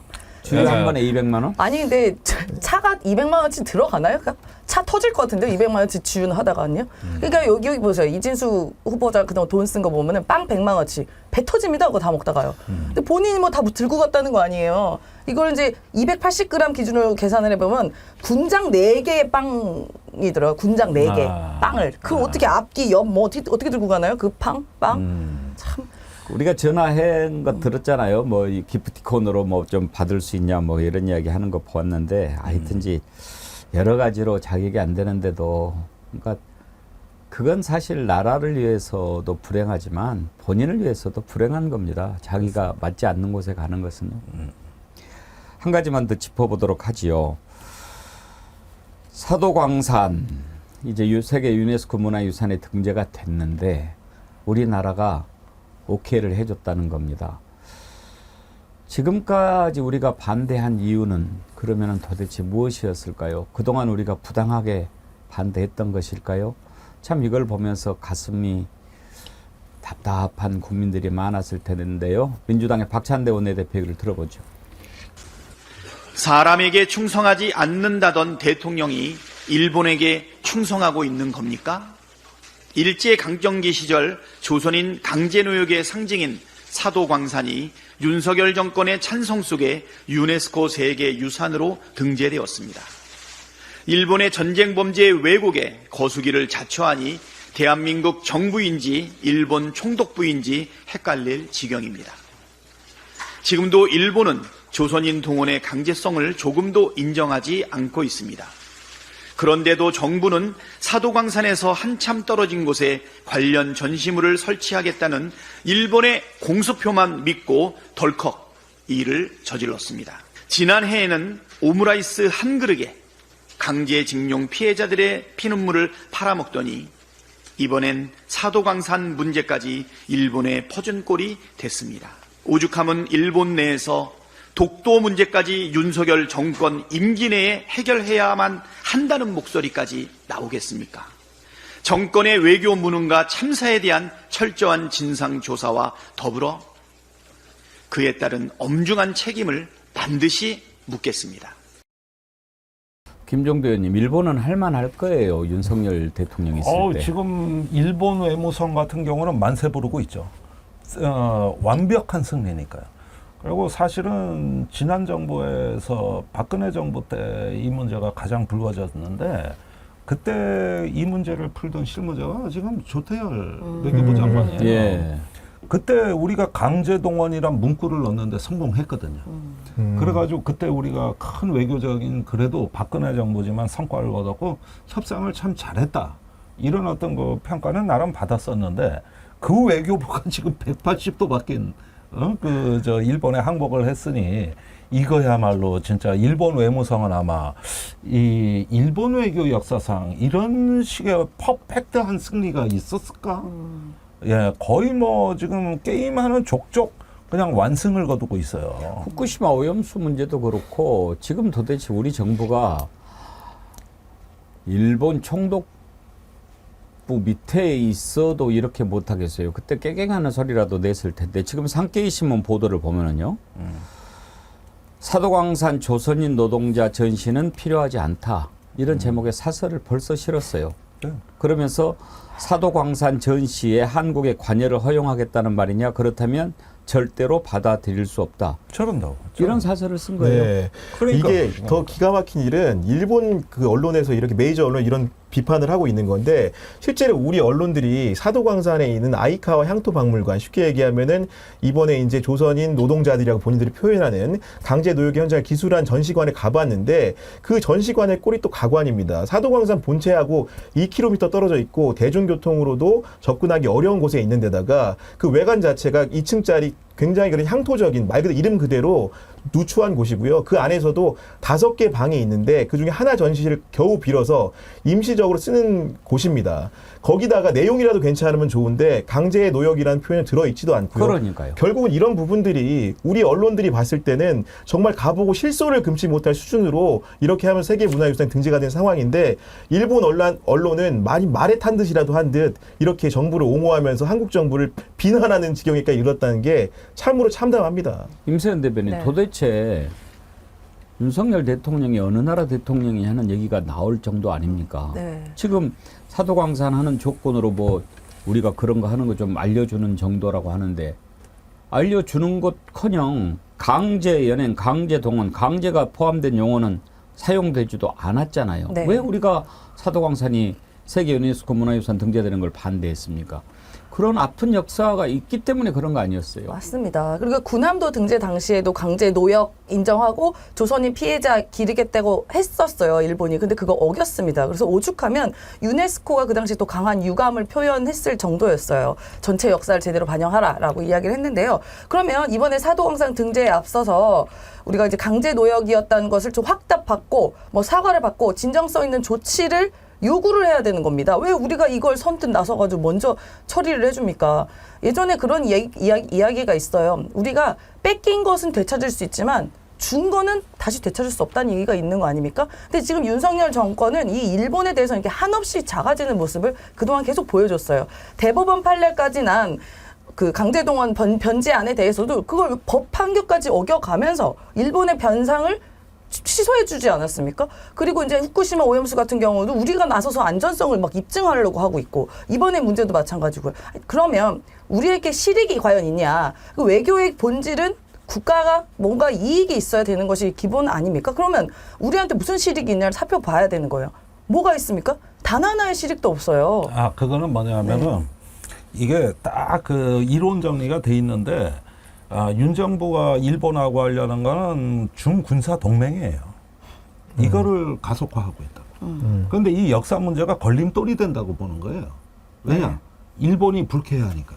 그래서 이게 지금 역사 문화 문제를 제거하고 동맹을 촉진한다. 여기에 일단 그 방향성이 맞춰져 있다 보니까 이런 현상이 나오는 거거든요. 즉 역사와 외교를 주변화하고 수단화하고 배제하는 그러면서 안보의 가치가 그걸 다 압도해버려요. 예, 이런 상황이 되는 거죠. 그래서 안보가 좋아졌냐? 뭐 그거는 또 따져볼 문제입니다. 사실은. 이러다가 이제 우리 시민들이 어떻게 생각하냐면요. 이러다 독도도 넘기겠다는 얘기까지 나옵니다. 독도 문제 네. 얘기하고 있어요. 일본에서 이미 뭐 얘기하고 있습니다. 예. 김영일님, 김종대 의원님, 구교영 기자님, 임세은 소장님, 윤석열 사악한 극우 기득권들 감옥 보내지 말고 농어촌이나 공사장으로 휴가 보내주세요. 동의하기 힘든데요. 무슨 뜻인 줄은 알겠는데. 예. 순금촛대 TV님께서도 슈퍼챗 보내주셨는데 진심으로 감사드립니다. 오늘 1부는 여기까지 하겠습니다. 잠시 후 이어지는 2부에서는 최재형 목사님 만나보도록 하겠습니다. 오늘 월요일 이렇게 나와서 힘을 주셔서 감사합니다. 네. 김종대 의원님, 임세현 대변인님, 구경 기자님 세 분 수고하셨습니다. 감사합니다. 네, 고맙습니다. 네. 여러분 전하는 말씀 듣고 2부 이어가겠습니다. 네, 최재형 목사님 나오셨습니다. 어서 오십시오. 네, 반갑습니다. 금요일 날 욕 보셨습니다. 예, 뭐 제가 참 보면서 마음이 많이 힘들었는데요. 왜 그러는 줄은 알겠더라고요. 어떻게 해서든지 목사님한테 이렇게 좌파 빨갱이 딱지를 붙여가지고 본질을 호도하려고 하는 것 같은데 그래도 공격하려면 뭐 제대로 된 팩트를 가지고 공격을 하든지 해야지 그 뭐 저는 그 말씀 듣고 맞아. 제주도 사진 보여주면서 울릉도 갔냐라고 물어보는 격 아니냐. 혁명 열사는 그거를 딱 붙여놓고 그거를 또 막 그렇게 우기는데 유상범 의원은 너무 좀 심하지 않나요?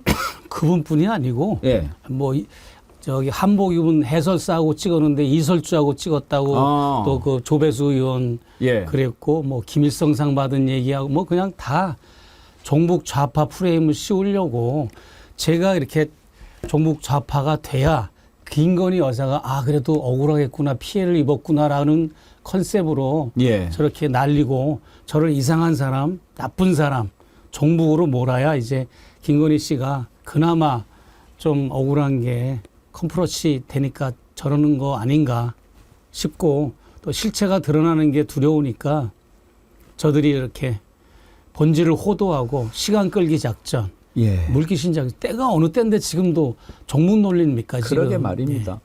그리고 설사 가서 그렇게 했다 하더라도 미국 시민 자격으로 갔었고 또 가면은 다 하는 거거든요. 그거를 문제를 삼는다는 게 저렇게 할 말이 없구나 그런 생각했는데 아무튼 애쓰셨고 제가 기도했습니다. 이렇게 선을 행하는데 낙심하지 않으시도록 성경에도 선을 행하되 낙심하지 말지니 피곤하지 아니하면 때가 이름에 거두리라 그러지 않았습니까? 네, 그 말씀 예. 주신 말씀 제가 큰 힘을 얻었습니다. 저도 네, 그렇게 믿고 기도합니다. 목사님 지난번에 나오셨을 때 김건희 씨가 밤마다 평창동 가는 것 경찰 제보를 받았다고 하셨잖아요. 그대로 많은 우리 애청자님들이 궁금해하는데 혹시 그 뒤에 좀 더 밝힐 수 있는 내용이 있습니까? 기자분들도 그러지 않아도 굉장히 많이 문의가 왔고 한데 예. 프로포폴 건하고 예. 평창동 건은 지금 공개가 되면 굉장히 제보자도 난처하고 여러 가지 상황이 그래서 곧 빠른 시일 내에 이게 밝혀질 겁니다. 그래서 궁금하셔도 조금만 더 참았으면 좋지 않겠나 싶습니다. 그렇죠. 제보자 신분이 매우 신변 보장이 매우 중요하니까요. 네. 그러면은 이제 곧 밝히실 준비는 돼 있다. 네. 어떤 것들을 걱정하시는 겁니까? 그게 만약에 밝혀졌을 때 바로 제보자 신분이 드러날 수 있는 그런 네, 상황이 드러날 됩니까? 수도 있고요. 예. 프로포폴도 마찬가지고. 예. 예. 굉장히 만약에 모 매체에서 이제 방송 준비 다 해놨는데 8월 11일까지 올림픽 경기를 중계하니까 이제 이걸 보도를 해도 이슈화가 안 된다고 생각해서 8월 11일 올림픽 경기가 끝나고 이제 또 연기를 하는 단계가 연기할 계획으로 또 옮겨졌어요. 뭐 모 매체에서 그런 거고 평창동 건은 무슨 뭐 큰 사건이라는 것보다 그 김 여사가 어떤 행태를 그동안 보여왔는가 그걸 이제 적나라하게 보여주는 거죠. 네. 알겠습니다. 네. 기다려 보겠습니다. 만약에 밝히신다면 우리 백운계 정치 1번지에서 맨 처음 얘기해 주십시오. 알겠습니다. 예, 약속 지키겠습니다. 그리고 이번 청문회에서 한동훈의 고위 인사 이렇게 개입설을 얘기하셨고 지금 국민의힘에서는 고발을 하겠다고 하는데 그것도 제보를 받으신 겁니까? 네, 그 소상하게 이제 말씀을 드리겠습니다. 이제 청문회에서 제가 발언했던 거는 두 가지입니다.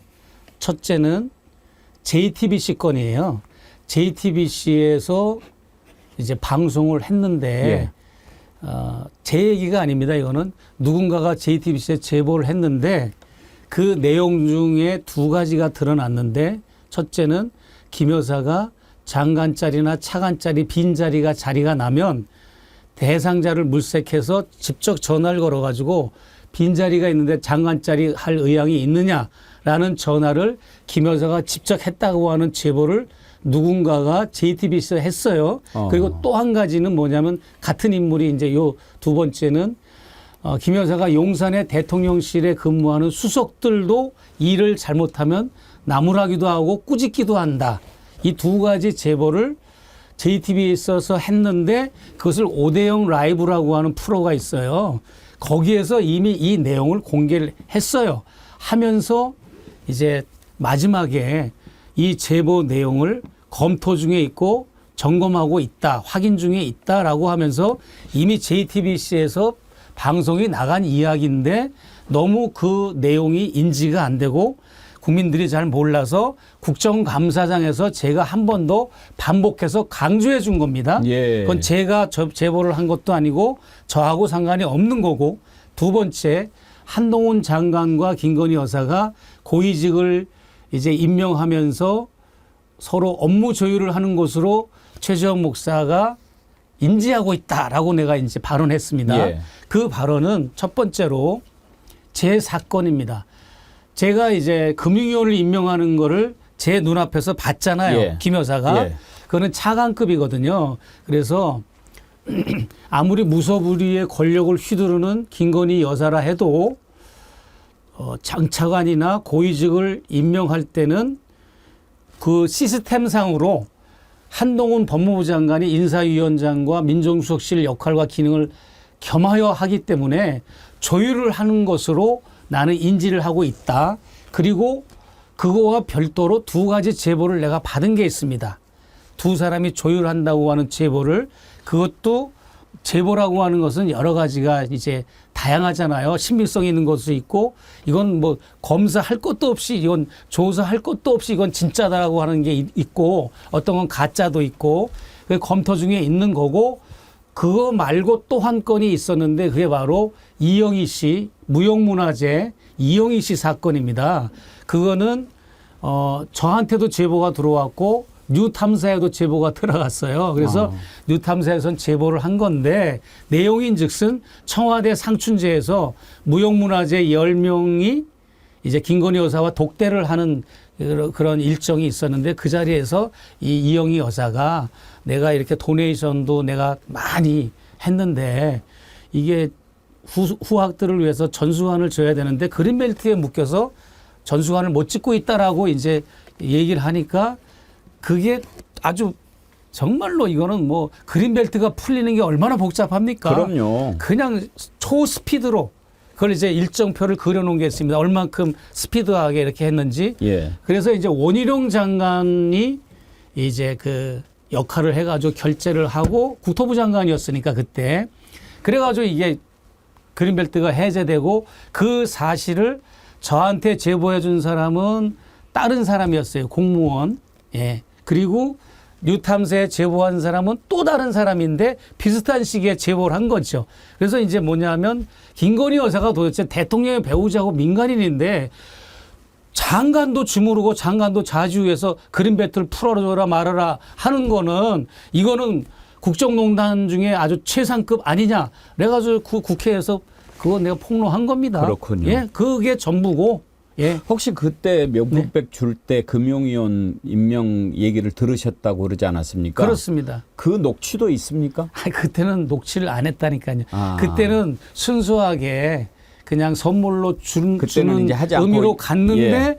그 자리에서 금융위원 임명하는 걸 보고 놀래가지고 다음부터는 이걸 해야 되겠다. 언더커버를 해야 되겠다고. 예. 그런 거죠. 처음부터 내가 음흉하게 그렇죠. 그렇게 했다면 오히려 그게 더 이상한 거죠. 아까 네. 김종대 의원님하고 이렇게 얘기를 하는데 네. 그런 얘기를 하시더라고요. 오늘 최 목사님 나오신다고 그러니까 예.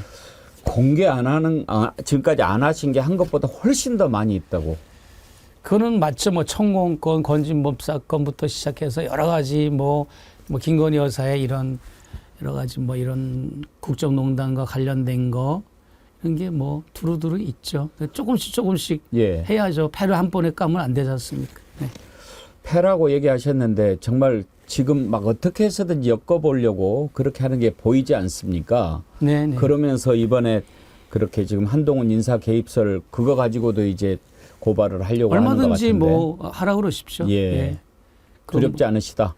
그러니까 내가 지금 한 말이 전부죠. 예. 예. 지금 그 제보받은 두 건은 아직 공개 안 하고 있지만, 내가 눈에서 목격한 차관급의 금융위원을 임명하는 거는 결국은 김 여사도 법무부 장관하고 조율할 수밖에 없는 사안이잖아요. 그게.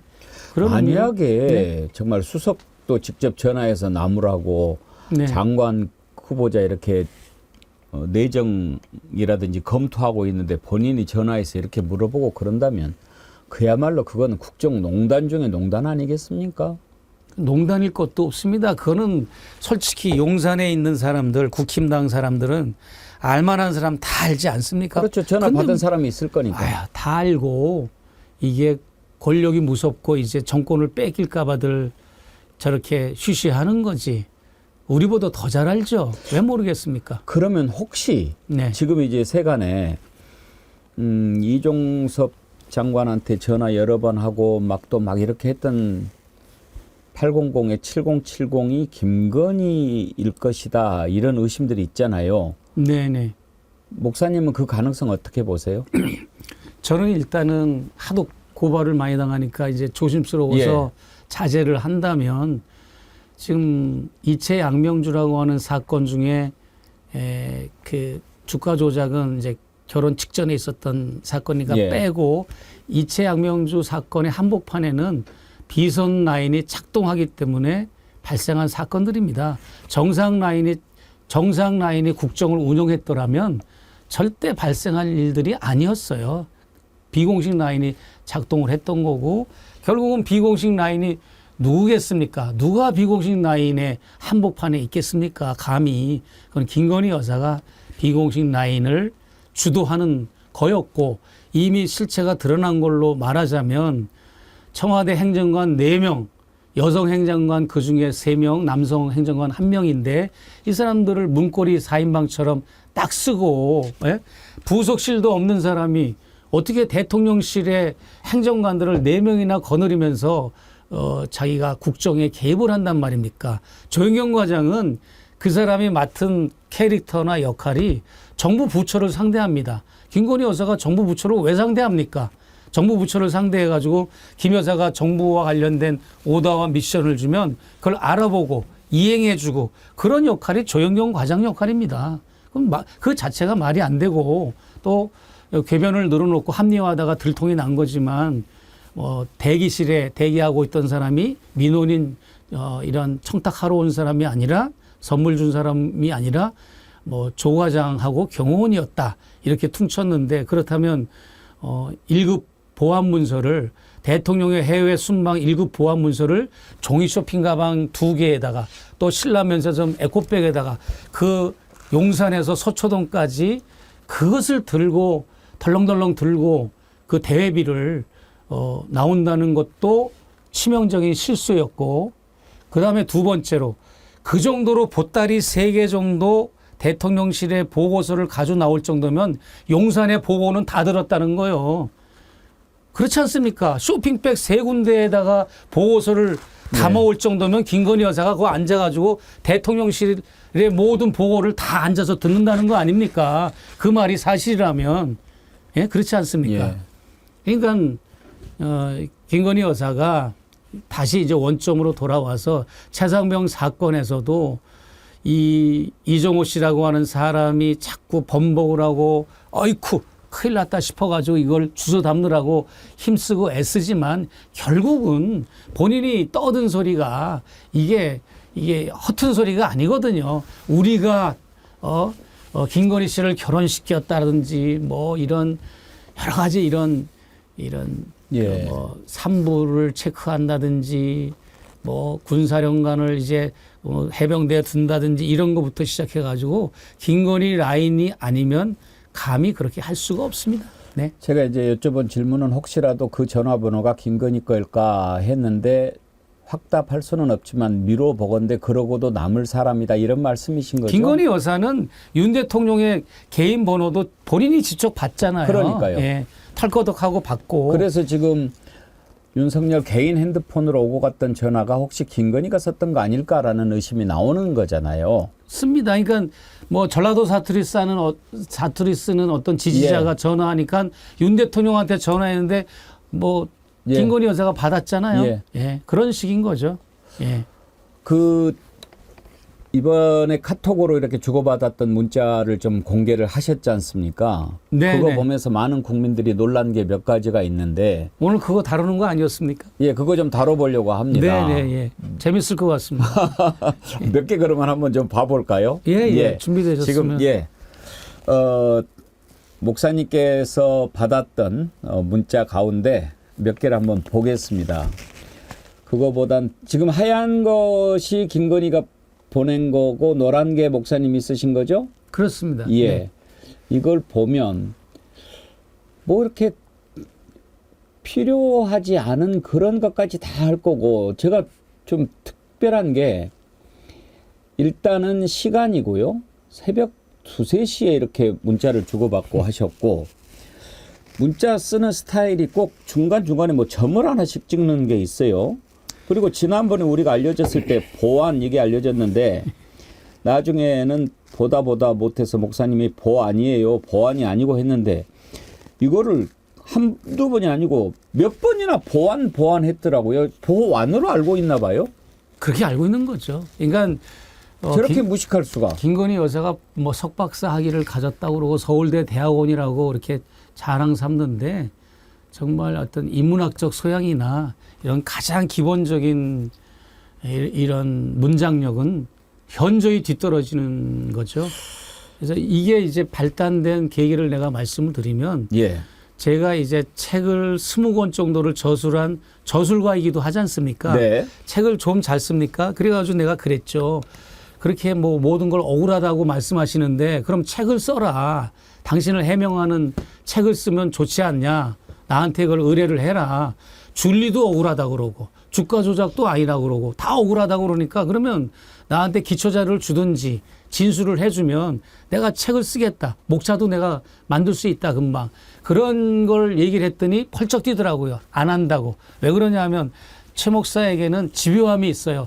끝까지 탐사적인 기질이 있어가지고 끝까지 진위 여부와 사실관계를 하는 그 아주 그 근성이 있어가지고 저는 그냥 넘어가는 게 없거든요. 그러다 보니까 줄리 의혹이고 주가 조작이고 결국은 들통 날 거니까 그거 하겠습니까? 안 한다고 그러더라고요. 그러면 좋다. 그러면 내가 궁금한 것들 여사가 아니면 내가 모를 일들이 많다. 조국 사태 한복판에 있었고 그리고 뭐 문 대통령과의 관계, 유시민과의 관계, 그 다음에 뭐 여러 가지 이 대선을 치르는 과정에서의 이런 돌아가는 거 그런 걸 내가 이제 궁금하니까 살살 질문을 던지고 이제 유도하기도 하고 그래가지고 이제 변죽을 맞춰주면서 눈높이를 맞춰주면서 이제 진술을 토해나게 한 거죠. 이게 조건이 있는데요. 이게 여러분들이 시청자 여러분이나 구독자 여러분들이 이제 꼭 인지하셔야 될 게 뭐냐면 이거는 김건희 여사가 본인의 입장에서 본인이 유리한 관점에서 저한테 최재형 목사한테 진술한 거지 신빙성이 있다거나 이것을 100% 믿으라는 얘기는 아닙니다. 저하고도 상관이 없습니다. 저는 어떤 사안에 대해서 질문을 던져서 유도해낸 거지 그 결과물이지 제가 여기에 영향을 미치거나 그런 건 아닙니다. 그래서 김건희 씨가 어떻게 대북관을 가지고 있고 정치관을 가지고 있고 이성관을 가지고 있고 가정관, 결혼관을 가지고 있고 이런 것 등등을 제가 뽑아낸 거죠. 어차피 이분은 영부인은 검증의 대상이고 대통령도 국민의 검증의 대상이기 때문에 반드시 필요한 절차라고 생각해서 제가 이것을 반낮 없이 이건 조금 전에 보니까 이건 미국에서 했던 거구만요. 제가 미국에서는 대낮이었어요. 제가 시차가 있으니까 저는 대낮이었지만 여사는 새벽이었고 어디서 하든 저 시간은 여사의 입장에서 시간이기 때문에 항상 새벽 2시, 3시, 4시. 제가 그걸 여쭤보고 싶었어요. 지금 지난번에 처음 보완 이 문자가 나왔을 때 새벽 3시 42분 이렇게 돼 있어서 어떤 분이 그렇게 글을 올리셨어요. 확인을 좀 해보셔야 될 것 같다. 새벽 3시에 이렇게 한다는 게 상식적으로 말이 안 되는데 목사님이 계시는 곳이 시간이 새벽이고 여기 한국은 대낮이거나 그러지 않겠냐. 그런 거 전혀 아닙니다. 그럼 항상 이게 한국 시간으로 새벽 3시. 대낮에는 한 적이 없습니다. 초저녁에도 대화한 적이 없어요. 항상 새벽에. 그냥 야행성이에요, 이 양반이. 어허. 그게 병이지 뭐. 아니 새벽 3시에 잠 안 자고 이것을 하고 있다는 겁니까? 그게 야행성이라니까요.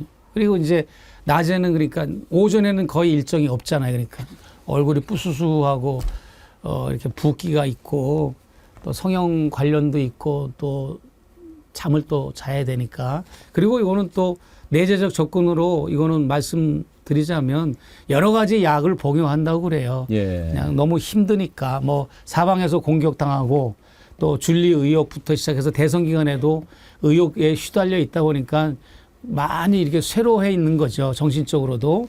그거는 좀 딱하고 안타깝더라고요. 알겠습니다. 그러나 뭐 이제 그런 분이라서 이제 아마 밤에는 잠을 못 이루나 봐요. 여기 새벽 3시 42분 이 시간이 한국 시간이다 이 말씀이군요. 그렇죠. 네. 혹시 이번에 정리하면서 보시니까 김건희 씨랑 같이 이렇게 주고받은 문자가 몇 통이나 되던가요?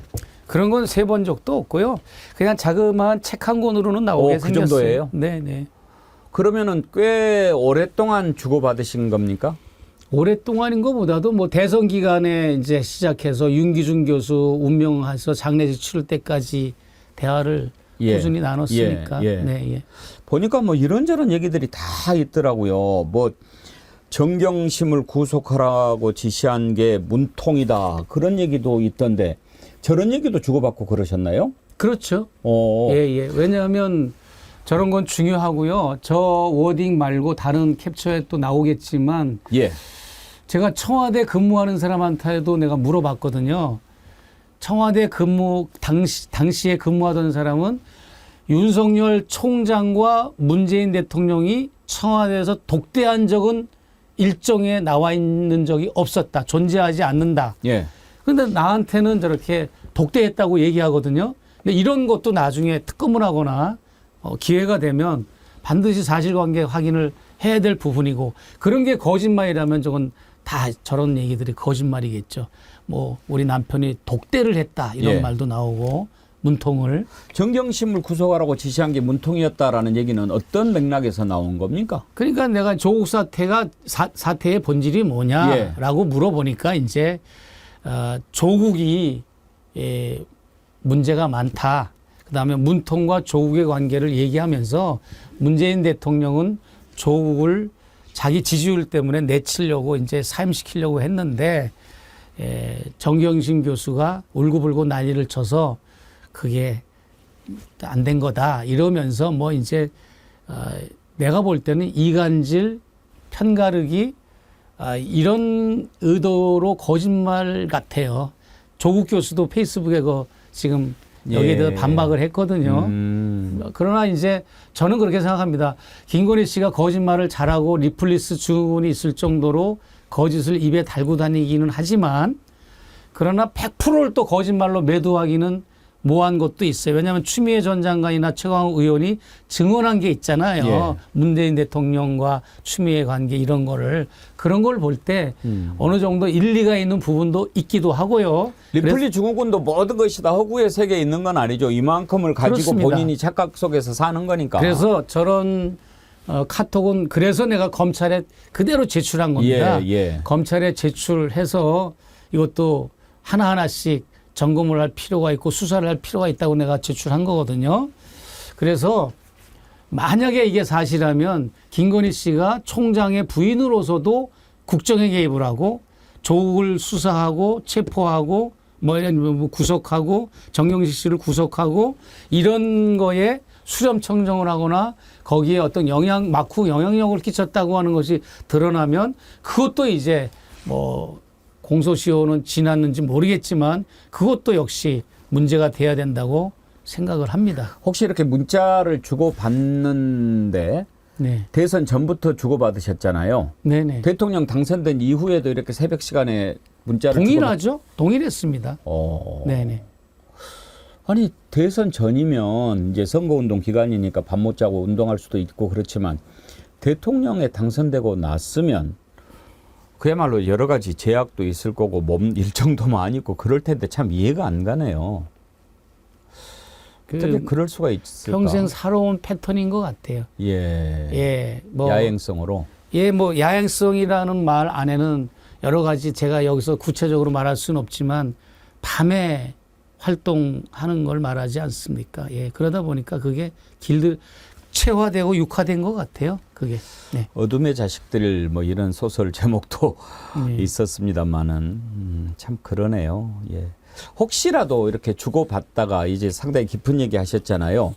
대통령에 당선된 이후에 네. 이제 본인의 어떤 권력을 좀 과시하거나 그런 류의 문자도 있었습니까? 이제는 내가 뭐 다 할 수 있어요. 뭐 이런 거 혹시 있었습니까? 그 디올백 수수 영상, 몰카 영상에 예. 그런 거 나오지 않습니까? 내가 이 자리에 올라와 보니까 국민들의 심정을 알겠다. 난 거기에 장인수 기자나 저는 거기에 가장 큰 충격을 먹었습니다. 그러니까 후보 시절에는 내가 후보야. 내가 후보잖아. 그러니까 나를 취재하지 말고 인터뷰하지 말고 우리 오빠를 인터뷰해라고 하는 녹취록도 있고 또 내가 정권을 잡으면 무사하지 못할 거야라는 것도 있고 내가 줄리인데 줄리가 어떻게 대통령이 돼? 이런 발언도 있습니다. 그러니까 그런 것처럼 김건희 씨가 지금도 굉장히 본인이 대통령의 배우자가 아니라 권력의 한복판에서 내가 자신이 대통령이다라고 하는 그런 착각에 빠져 있는 걸로 이거 사이콜로지상으로 굉장히 문제가 많은 거죠. 대통령 뭐 사칭죄. 자리를 제의하거나 목사님 이번 기회에 한몫 잡아 보실래요? 뭐 이런 것은 없었습니까? 1차 접견 때 그 샤넬 화장품 줬을 때 녹취 안 됐을 때 그때 그런 얘기 많이 나눴죠. 그러니까 이제 저하고도 남북 문제 같이 일하자고 하는 얘기도 몰카 영상에 나오는 거지 않습니까? 그래서 뭐 시민권자인데 그걸 반납하면 정무직에 일할 수 있습니까? 이런 것도 물어보고 1차 접견할 때 그런 것도 물어보고 나는 시민운동, 통일운동에 천착하는 사람이라서 그런 관직에는 관심이 없습니다. 이런 얘기도 나누고 그랬죠. 예. 마치 할 수 있는 것처럼 그렇게 얘기를 했군요. 네, 그렇게까지는 얘기는 안 했고 정확하게 하여튼 물어보더라고요. 그런 거를. 예. 혹시 오고 가는 문자 속에 주가를 이렇게 뭐 좀 관심을 갖고 들여다보고 있다라든지 주가 조작 개입을 의심할 만한 그런 내용은 없었습니까? 그럴 내용은 없고 이제 그 주가 조작에 대한 그 합리화나 핑계, 변명이 많았죠. 예. 그런 얘기는 없었습니다. 아무래도 목사님께서 그 분야가 관심 분야가 아니다 보니 그걸로 많이 대화할 일은 없었겠죠. 다만 이런 내용은 있대요. 제 별명이 목사예요. 뭐 이런 게 있는데 한번 띄워봐 주시겠어요? 이건 또 어쩌다가 나온 얘기인지 맥락이 궁금한데 뭐 제 별명이 목사예요. 전 서울서 전부 살아서 무당에게 성경 지식을 알려주는 스타일이죠. 어쩌다 이런 얘기가 나온 겁니까? 무속 논란? 네, 뭐 이제 무속 논란도 그렇고 예. 김 여사가 자꾸 뭐 성경을 달달 외운다, 예. 하나님을 잘 믿는다라고 얘기하는데 그러면 당신이 다닌 교회가 있어야 되는데 교회는 지금까지 없지 않느냐. 윤 대통령도 마찬가지고요. 예. 아니 윤 대통령도 기독교 행세를 하면서 알고 보면은 결국은 영암교회라는 교회 초등학교 주일학교 다니다가 연희동으로 이사하면서 그 이후로 교회 다녔다는 근거는 하나도 제시 못해요. 교회 다닌 적이 없습니다. 그 김건희 여사도 마찬가지고 그래서 종교 얘기, 기독교 얘기를 의외로 많이 나눴거든요. 이렇게 만나서도 그렇고 그러면 다닌 교회가 없어요. 본인 입으로. 어떤 교회를 그러니까 기성교회 그런데 내가 이제 약간 의구심이 드는 거는 여호와의 증인을 믿지 않았나라고 저는 이렇게 많이 추측을 하게 되죠. 저보고 북한에는 여호와의 증인이 있습니까라고 물어봤다든지 또 이런 여러 가지 의혹이 될 만한 이야기들. 예. 천공, 건진 그 부분도 이제 목사님 이야기를 지난번에 하셨잖아요. 그렇습니다. 예. 그 부분에 관한 얘기도 서로 주고받으신 적이 있습니까? 그런 부분은 일부러 의도적으로 안 했어요. 왜냐하면 그런 얘기를 하면 저를 경계하고 멀리할 것 같아서 천공에게는 김건희 여사와의 관계를 일절 얘기 안 하면서 내가 만났고 또 김건희 여사에게는 천공 이야기를 안 하면서 만났죠. 예. 만약에 얘기를 했다면 아마 둘 다의 관계를 실패했을 겁니다. 제가. 예. 천공 건진 얘기 좀 해보고 싶은데 천공, 건진, 정법 뭐 여러 가지 막 이름들이 있잖아요. 네, 예. 다 한 사람입니까? 이제 천공이라고 하는 인물이 원래는 진정 스승이라는 이름으로 활동을 해왔어요. 진정 스승. 예. 예. 진정은 뭐 한자입니까? 아니면 진정한 그런 뜻입니까? 예, 한자로 있는 걸로 알고 있어요. 예. 진정 스승인데 어느 날 갑자기 몇 년 불과 얼마 안 됩니다. 이게 저 김건희 윤석열 이게 당선되면서 이게 뭐 이제 고무렵 직전에 천공이라고 이제 갑자기 바꿨어요. 이름도 이천공으로 아예 그냥 호적을 바꾸고. 예. 아예 본명을 이천공으로 바꾼 겁니까? 네네네. 이병철에서. 그래서 이제 이 진정 스승이라고 하는 이름에서 천공이라고 하는 천공 스승으로 바뀌었고 동일 인물이죠. 네. 동일 인물입니다. 만나보셨잖아요. 네네. 4번 만나봤죠. 예. 4번이나 만나셨어요? 네네. 4번이나 만나면 무슨 뭐 좀 이야기가 서로 진도가 나갔다는 얘기 아닙니까? 그게 아니고요. 처음에 첫 번째 만났을 때는 부산 해운대 호텔에서 나는 북한 강연, 부산 시민들한테 북한 강연 하려고 해운대 호텔에 갔고 거기는 그 자리 똑같은 그랜드 룸에서 어마어마하게 많은 인원을 모아놓고 한 사람당 10만 원씩 받고 그 이제 천공 전법 강의를 하는 거죠. 그러고는 이제 그런가 보다 했는데 저런 사람도 다 있네 하고 있었는데 그날 밤에 천공 측에서 저한테 연락이 온 겁니다. 스위트룸으로 차 한잔 하자고. 그래서 나는 이제 밤에 할 것도 없고 8시 좀 넘어서인가요? 가서 이렇게 만나서 이야기를 했는데 새벽 3시까지 얘기를 한 겁니다. 저는 너무 신기했죠. 수염이 이렇게 난 사람이 첫 마디가 산삼 먹냐고 그랬어요. 뭐 그냥 홍안이고 그야말로 도사 삘이 나더라고. 목사님이 누구 말씀을 잘 들어주시는 스타일인가 보다. 그냥 얘기했다 하면 새벽 3시가 되네. 네. 그래가지고 쭉 그 사람의 살아온 걸 들어봤죠. 그랬더니 내가 나중에서는 그 거짓말이라는 게 들통났지만 나한테 거짓말을 한 것뿐만 아니라 일반 자기 신도들한테도 거짓말을 했는데 뭐냐면 그 산속에 그 경남 양산의 신불산에 들어가서 득도를 하고 돌을 닦았는데 그 과정이 참 들어보니까 감동이 되더라고요. 첫 번째로 딱 하나만 예를 든다면 등산객들이 버리고 간 쓰레기들이 엄청 많잖아요.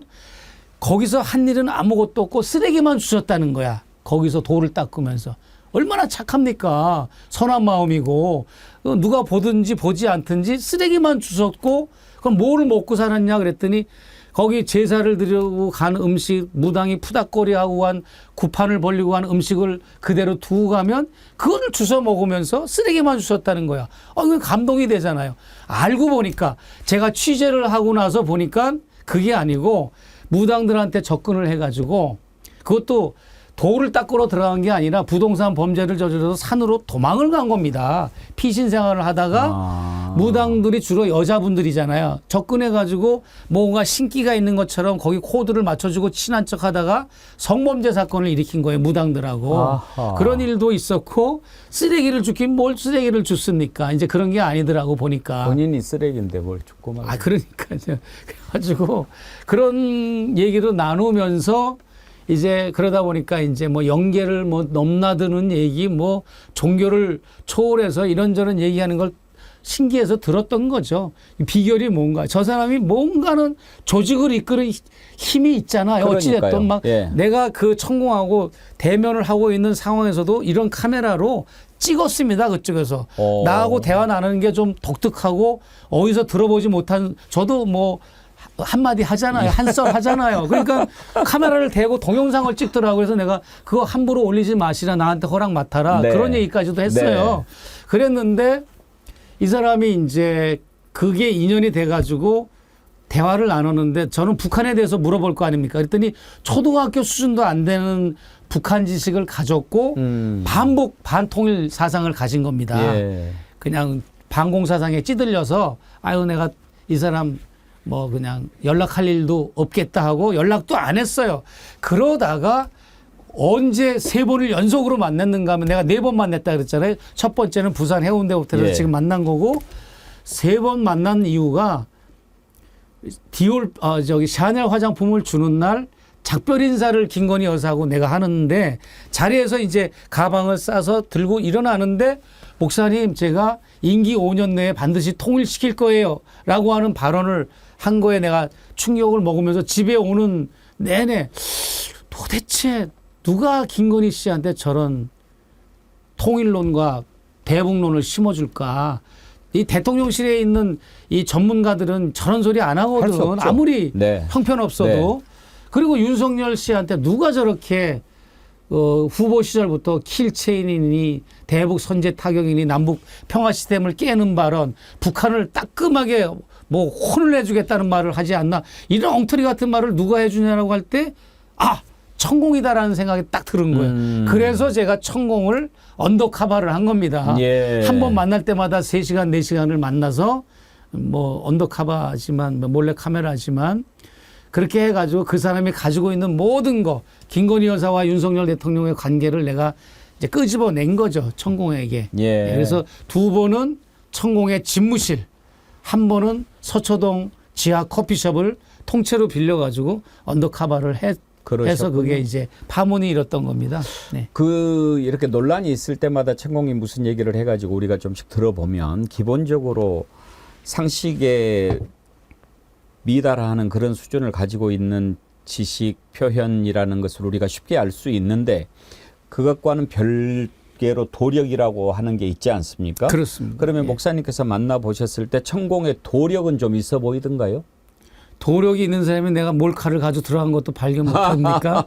도력은 뭐 그냥 그 사람은 이거예요. 비결이 뭐냐면 유명한 전문가를 자주 초청해서 들어요.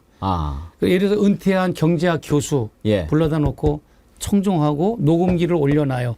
저하고 4번 대화 나눌 때 다 녹음기를 올려놨습니다. 요만한 녹음기가 있어요. 천공이 들고 다니는 게 딱 배우는 거구나. 거기에서 따먹는 거군요. 해놓고 그거를 침대에서도 듣고 차 안에서도 듣고 소파에 앉아서 듣고 계속 듣고 자기 걸로 만드는 겁니다. 아하. 예, 초등학교 2학년도 제대로 못 나와서 실제로 제 언더카바 취재 영상에는 한글을 압니까 모릅니까 그거 물어보는 것도 있어요. 글쎄요. 제 질문에. 예. 그래가지고 모른대요. 한글 모른대요? 예, 한글도 모르고 읽을 줄도 모른대. 그러면 그거 나 안 믿겨집니다. 그러면 뭐 고지서가 날라오는 거 뭐 법원에서 판결문 나오는 거 그것도 못 읽습니까? 그것도 제대로 못 읽는다는 거야. 그래서 내가 그런 사람이 어떻게 뭘 이런 걸 하십니까? 그랬더니 그래도 다 뭐 압니다. 뭐 이렇게 퉁치고 그러는데 이게 보면 자기 걸로 만드는 재주와 기술이 있고요. 그래서 이제 그런 게 있다고 우리가 볼 수 있고 처음에 이 천공이 있게끔 만들고 천공이 유튜브를 만들게 해준 인사가 있습니다. 예. 유명한 어느 그 인천에서 활동하신 어떤 굉장히 그 멘토 역할을 한 분이 계신데요. 그분이 그러면은 천공하고 윤석열 내외를 연결을 시켜줬나요? 아닙니다. 천공만 지금의 천공을 키워준 사람이죠. 그분이 계십니다.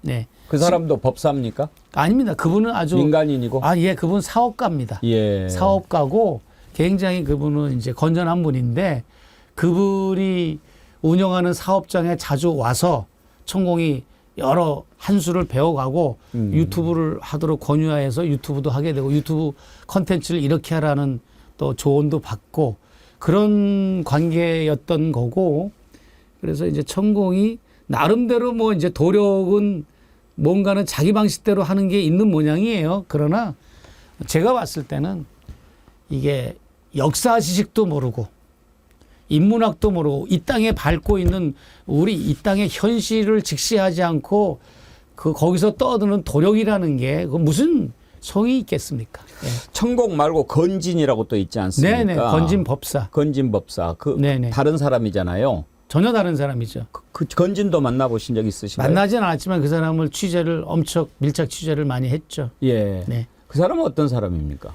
그 사람은 또 아주 문제가 많죠. 그 사람은 천공과는 결이 달라요. 같은 사이비 무속이라 해도 예. 거기는 뭐 예를 들어서 이제 충북 쪽에서 이제 그 살아있는 소 가죽을 베끼는 그런 무속 행사를 했던 장본인이잖아요. 건진법사가. 그러면요. 그래서 무당이군요. 예, 그런 일을 주도하고 이런 분이고 본인도 어떤 점을 보러 오거나 손님이 오면 그런 걸 해줬던 사람입니다. 뭔가. 잠깐만요, 네. 목사님. 네. 건진 법사라는 사람이 살아있는 소 가죽을 벗긴다 그 말씀을 하시니까 지금 얼른 떠오르는 게 지난번에 용산 대통령실 앞에 묻었다는 흉관이 생각이 나는데 혹시 그 사람일까요? 저도 그렇게 보고 있습니다. 거의 이제 많이 보고 있고요. 이 건진이라고 하는 사람이 왜 그 부승찬 의원하고 예. 지금은 의원이 됐죠. 예. 그때는 대변인 부승찬 의원하고 김종대 전 의원이 고발을 당했지 않습니까? 네. 왜 고발을 당했습니까? 그 육군 서울사무소에 간 사람이 천공이 아닌데 천공이라고 그랬다 해가지고 예. 이제 고발을 당했는데 그때 천공이 아니고 실제 간 사람은 건진법사입니다. 건진법사인데 그 천공으로 착각해가지고 이제 고발들을 당한 건데 그만큼 건진법사는 보이지 않게 이렇게 아주 음성적으로 활동을 하고 국가 국책 사업이나 이권 개입에 아주 귀재라서 그런데 아주 그 기득권을 이윤 추구를 하려고 그런데 기웃거리고 그런데 관여하고 이런 일을 지금 하고 있죠. 그러다 보니까 어느 날 한때 용산에서 건진법사 주의보를 각 대기업에 내린 적이 있었잖아요. 네, 그랬죠. 그거 왜 그랬습니까? 그거는 이미 용산에서 그걸 직시하고 있고 인지하고 있기 때문에 자기들도 발뺌을 하기 위해서 용산도 발뺌을 하기 위해서 차별화를 두기 위해서 건진 조심해라 이런 발표를 한 거 아닙니까? 이게 말이나 됩니까? 네. 근데 살아있는 소의 가죽을 벗긴다. 그러면은 그 소가 가만히 있겠습니까? 그게 이제 그렇게 된 게 아니고요. 처음에는 이제 수면 주사를 준 겁니다. 소에게. 소한테. 그러니까 수면 주사를 줘서 소가 이제 가만히 이제 잠이 들 거 아닙니까? 그런데 눈을 떠서 깨 보니까 이미 가죽을 다 벗겨놓고 한 거니까 그러니까 소가 막 고통스러우니까 그 현장에 있던 아이들하고 초등학교 아이들하고 학부모들이 막 항의를 하고 난리가 났습니다. 그때 그 취재 기사를 보십시오. 실제로 있었던 일이군요. 그렇죠. 그래가지고 아이고. 항의를 하고 뭐 난리가 났습니다. 그때 그 예. 구판 현장에 있었던 사람들이 그런 건데 그런 류의 이런 무속인들이 전통적인 무속인들은 우리가 저도 뭐 종교는 다르지만 뭐라고 그럴 수는 없습니다. 왜냐하면 전통적으로 우리 기독교가 복음이 들어온 지 150년이 안 됐잖아요. 기독교가 들어오기 전에는 불교와 무속이었는데 우리 목회자들이 했던 일들을 무속인들이 해준 겁니다. 민중과 함께 울고 웃고 눈물을 닦아주고 그렇게 했던 거예요. 근데 건전한 무속이라고 하는 분들은 우리가 뭐라고 그러면 안 되는데 이런 사이비 무속인들이 문제인 거죠. 그렇죠. 네네. 아이고. 그리고 예. 이 건진법사가 제가 제보 받기로는 대통령직 인수위원회 멤버가 돼가지고 그래가지고 이제 그 인수위원회 회의를 마치고 나오다가 한번 그럼 육군서울사무소 가봅시다 해가지고 그때 건진하고 지금의 그 경호실장 건진이 인수위원회에 있었다고요? 그런 제보가 있어요. 그래서 육군서울사무소를 갔다는 그건 거예요. 확인할 수 있을 것 같은데요. 네네. 인수위원회는 네. 이 공식 기구기 때문에. 네, 그렇습니다. 그 뭔가 이제 관여가 됐든지 거의를 조력자가 됐든지 그랬던 모양이에요. 그래서 그 인수위원회 회의를 마치고 나오는 길에 육군서울사무소를 가보자. 그때 뭐 육군참모총장 공간도 가고 뭐 그런 얘기들이 나왔잖아요. 예. 그때 이렇게 갔다고 증언해 준 사람도 있습니다. 오, 그건 한번 좀 확인을 해보겠습니다. 만약에 인수위원회에 있었다고 한다면 그건 또 다른 문제가 되니까요. 또 다른 문제인 거죠. 예. 예. 그러니까 인수위원회에 있을 수밖에 없는 유상입니다. 그 사람이 윤석열 대선 캠프에 좌장처럼 역할을 해가지고 그게 논란이 되니까 이제 그냥 그만뒀는데 그만둔 게 아니라 그 건너편으로 다시 갔잖아요. 예.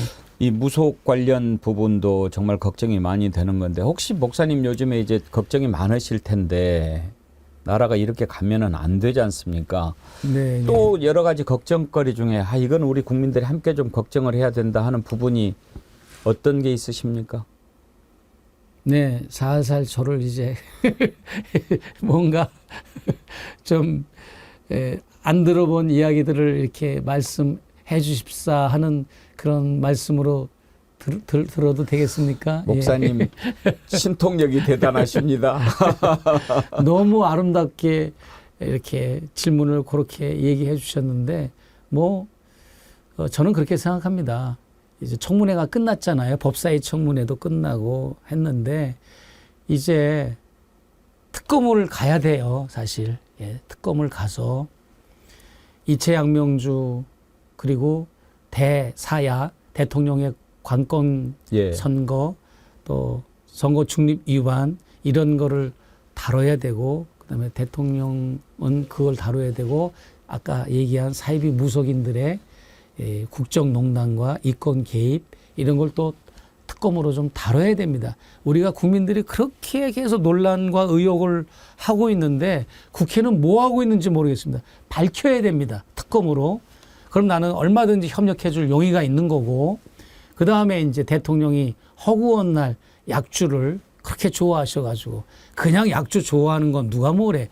잠들기 전에 한두 잔 반주로 먹는 건 누가 뭐랍니까. 그러나 이건 그냥 혁대를 끌어놓고 아주 그냥 이거 죽기 살기로 마시고 수정방인이 52도짜리 놓고 그냥 상대가 고꾸라질 때까지 마시게 하는 이런 검찰에 있었을 때의 작태를 지금도 보여주면서 그 출퇴근도 불량하게 되고 술을 많이 마시니까 더 탐사도 출퇴근을 조사를 했고 서울의 소리 그 기자 정병훈 기자도 조사를 했고 또 서울의 소리가 또 자체적으로 조사를 했는데 너무나 이 출근이 불량한 거예요. 그리고 60명의 구조조정을 당한 첫 해에 구조조정을 당한 대통령 직원들이 갑자기 잘렸으니까 그 사람들은 억울할 거 아닙니까? 그러니까 그 사람들이 나가면서 투덜투덜 된 얘기 중에 하나가 대통령이 퇴근 시간이 몇 시간이 남았는데도 술 마시러 나갔다는 얘기도 나왔거든요. 그만큼 술을 좋아하고 그래서 내가 이거는 그냥 술을 좋아하는 정도가 아니라 알코올성 인지능력 저하다. 그래가지고 비행기 안에서도 술 그렇게 해외 순방 갔다가 마셔가지고 이제 트랩을 내려오는데 이게 현실이요 꿈이요 얼떨떨하니까 김건희 여사 앞에서 인사를 막 여사가 대통령처럼 딱 하는데 인사하고 그 다음에 물난리 나가지고 그 돌아가신 그 반지하에 그 계신 분들 죽은 자리에 가서도 근데 왜 못 나왔어? 이따구 소리나 하고, 또 이태원 참사 현장에 가서 내진탕 이런 소리나 하고, 이게 다 알딸딸한 알코올성 인지능력 저하입니다. 그게 치매 증상 초기가 되는 거예요. 그러니까 나는 김건희 여사가 어떤 때 보면 김건희 여사가 국정농단하는 걸 내가 밝히는 사람이면서도 오죽하면 김건희 여사가 저렇게 개입을 하고 나설까. 그 배우자인데 그걸 보고 있을 수는 없잖아.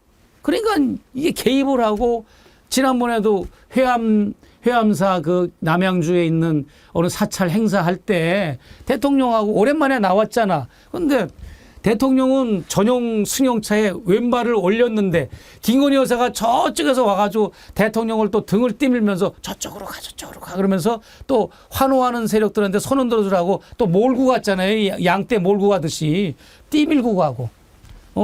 해외 순방 가서 무슨 외국 정상들하고 회의할 때 빨리빨리 나가 이런 손짓하고 이런 게 오죽하면 그러겠냐고 오죽하면. 그러니까 그래가지고 제가 11.6 사태를 사례로 들면서 김재규의 총탄에 박정희 대통령이 이제 절명을 했을 때 국민들의 입장에서는 그게 대통령 유고 상태다. 그런데 일국의 대통령이 3시간 이상 만취 상태, 블랙아웃 상태면 우리 대한민국 국민들은 대통령 유고 상태다. 이때 만약에 전쟁이 벌어지거나 여러 가지 긴급한 사안이 발생하고 그러면 국군 통수권자로서 이게 판단을 내리고 지시를 내려야 되는데 이게 대통령은 코를 골고 그냥 인사불성 돼가지고 나자빠져 있고 오바이트나 하고 이게 되냐 이 말이에요. 그래서 이거는 따끔하게 혼을 내주는 의미와 함께 이거는 탄핵감이다. 이거 직무유기입니다. 노무현 대통령은 해외 정상회담 하러 갈 때 그냥 의례적으로 잔부딪히는 그 와인잔 먹는 것도 혹시라도 판단력이 흐려질까봐 포도주스를 가져갔잖아요. 유명하잖아요. 그 정도 알겠습니다. 마음과 자세가 돼 있어야 대통령 아니겠습니까? 그 이건 말씀을 길게 하신 거 보니까 네. 아직 새로운 사실을 공개할 때는 안 됐다 네, 이렇게 네, 생각하신 것 같습니다. 그 정도로만 이제 제가 예. 이렇게 그러면은 하고, 잘 갖고 계시다가 네네. 저희가 다음 주에 이제 여의도로 스튜디오를 옮깁니다. 그래서 8월 5일에 이제 여의도 시대가 열리는데요. 아 그렇습니까? 예. 여의도에 새로운 스튜디오 마련해서 우리 목사님을 한번 모시고 싶습니다. 그때 선물로 네. 준비를 해주시면 고맙겠습니다. 알겠습니다. 예, 오늘 최재형 목사님 만나서 또 궁금했던 것들 많이 좀 들어봤습니다.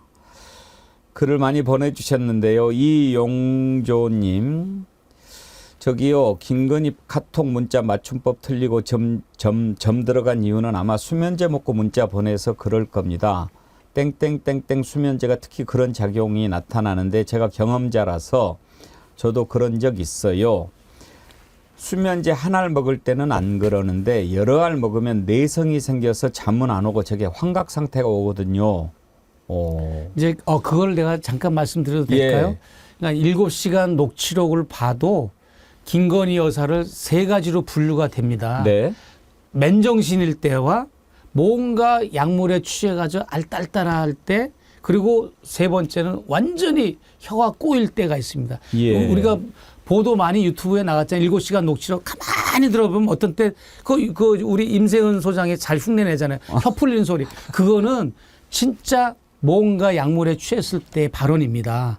그리고 맨정신일 때 있고, 그것처럼 카톡에 무분별하게 자관과 자관, 문장과 문장 사이에 정말 나는 읽기에 너무 짜증났을 짜증나죠. 정도예요. 그런데 이제 그렇게 된 거가 사실은 조금 전에 제가 얘기한 것도 영향이 있는 걸로 저는 알고 있습니다. 네.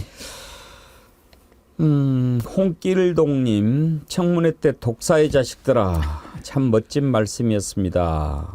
윤통 건의가 뜨끔했을 겁니다. 조배숙 의원인가요? 참 그 입을 좀 어떻게 해버리고 싶던데 어떻게 그런 얘기를 하는지. 뭐 권사라고는 그러는데요. 권사라 교회 다닌대요? 믿는데요? 예. 그래서 이제 그나마 이제 성경 얘기를 운운한 건데, 저는 이 독사의 자식들아, 이 회칠한 무덤들아라고 하고 싶었는데 그건 좀 자제했는데, 하나님이 이 땅에 예수님이 이 땅에 오시면 국힘당이나 용산이나 대통령 부부를 향해서 회칠한 무덤들아, 독사의 자식들아라고 하지 않겠습니까? 지금 국민들은 죽겠다고 아우성이고 밖에 나가 보십시오. 근데 난 그날 제일 분노한 거는 저를 공격해서 분노한 게 아니라 그냥 마이크만 잡으면 이건 불법 청문회라고 딴지 걸고 시간 끌기 작전하고 이러는데, 지금 민생의 현장에 가보시면 사업하는 사람, 장사하는 사람, 뭐 정말 요소마다 너무 지금 살기 힘들다고 국민들이 아우성 치는데, 왜 대통령이 정치를 잘하는데 왜 탄핵하냐고 국힘당 의원들이 저렇게 딴지 거는 거 보고 너무너무 내가 화가 났습니다, 사실. 네.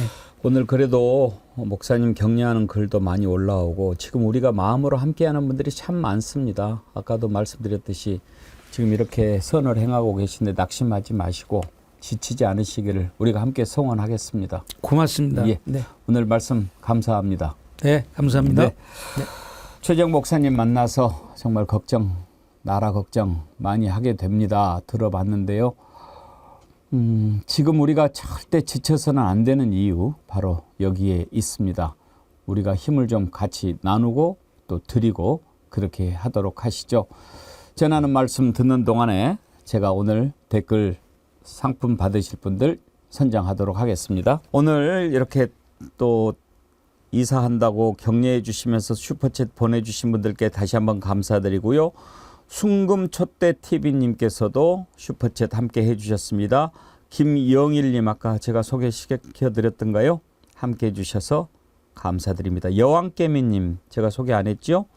새 스튜디오 여의도 입성 미리 축하드립니다. 정어리 만세 겁나게 많이 응원합니다.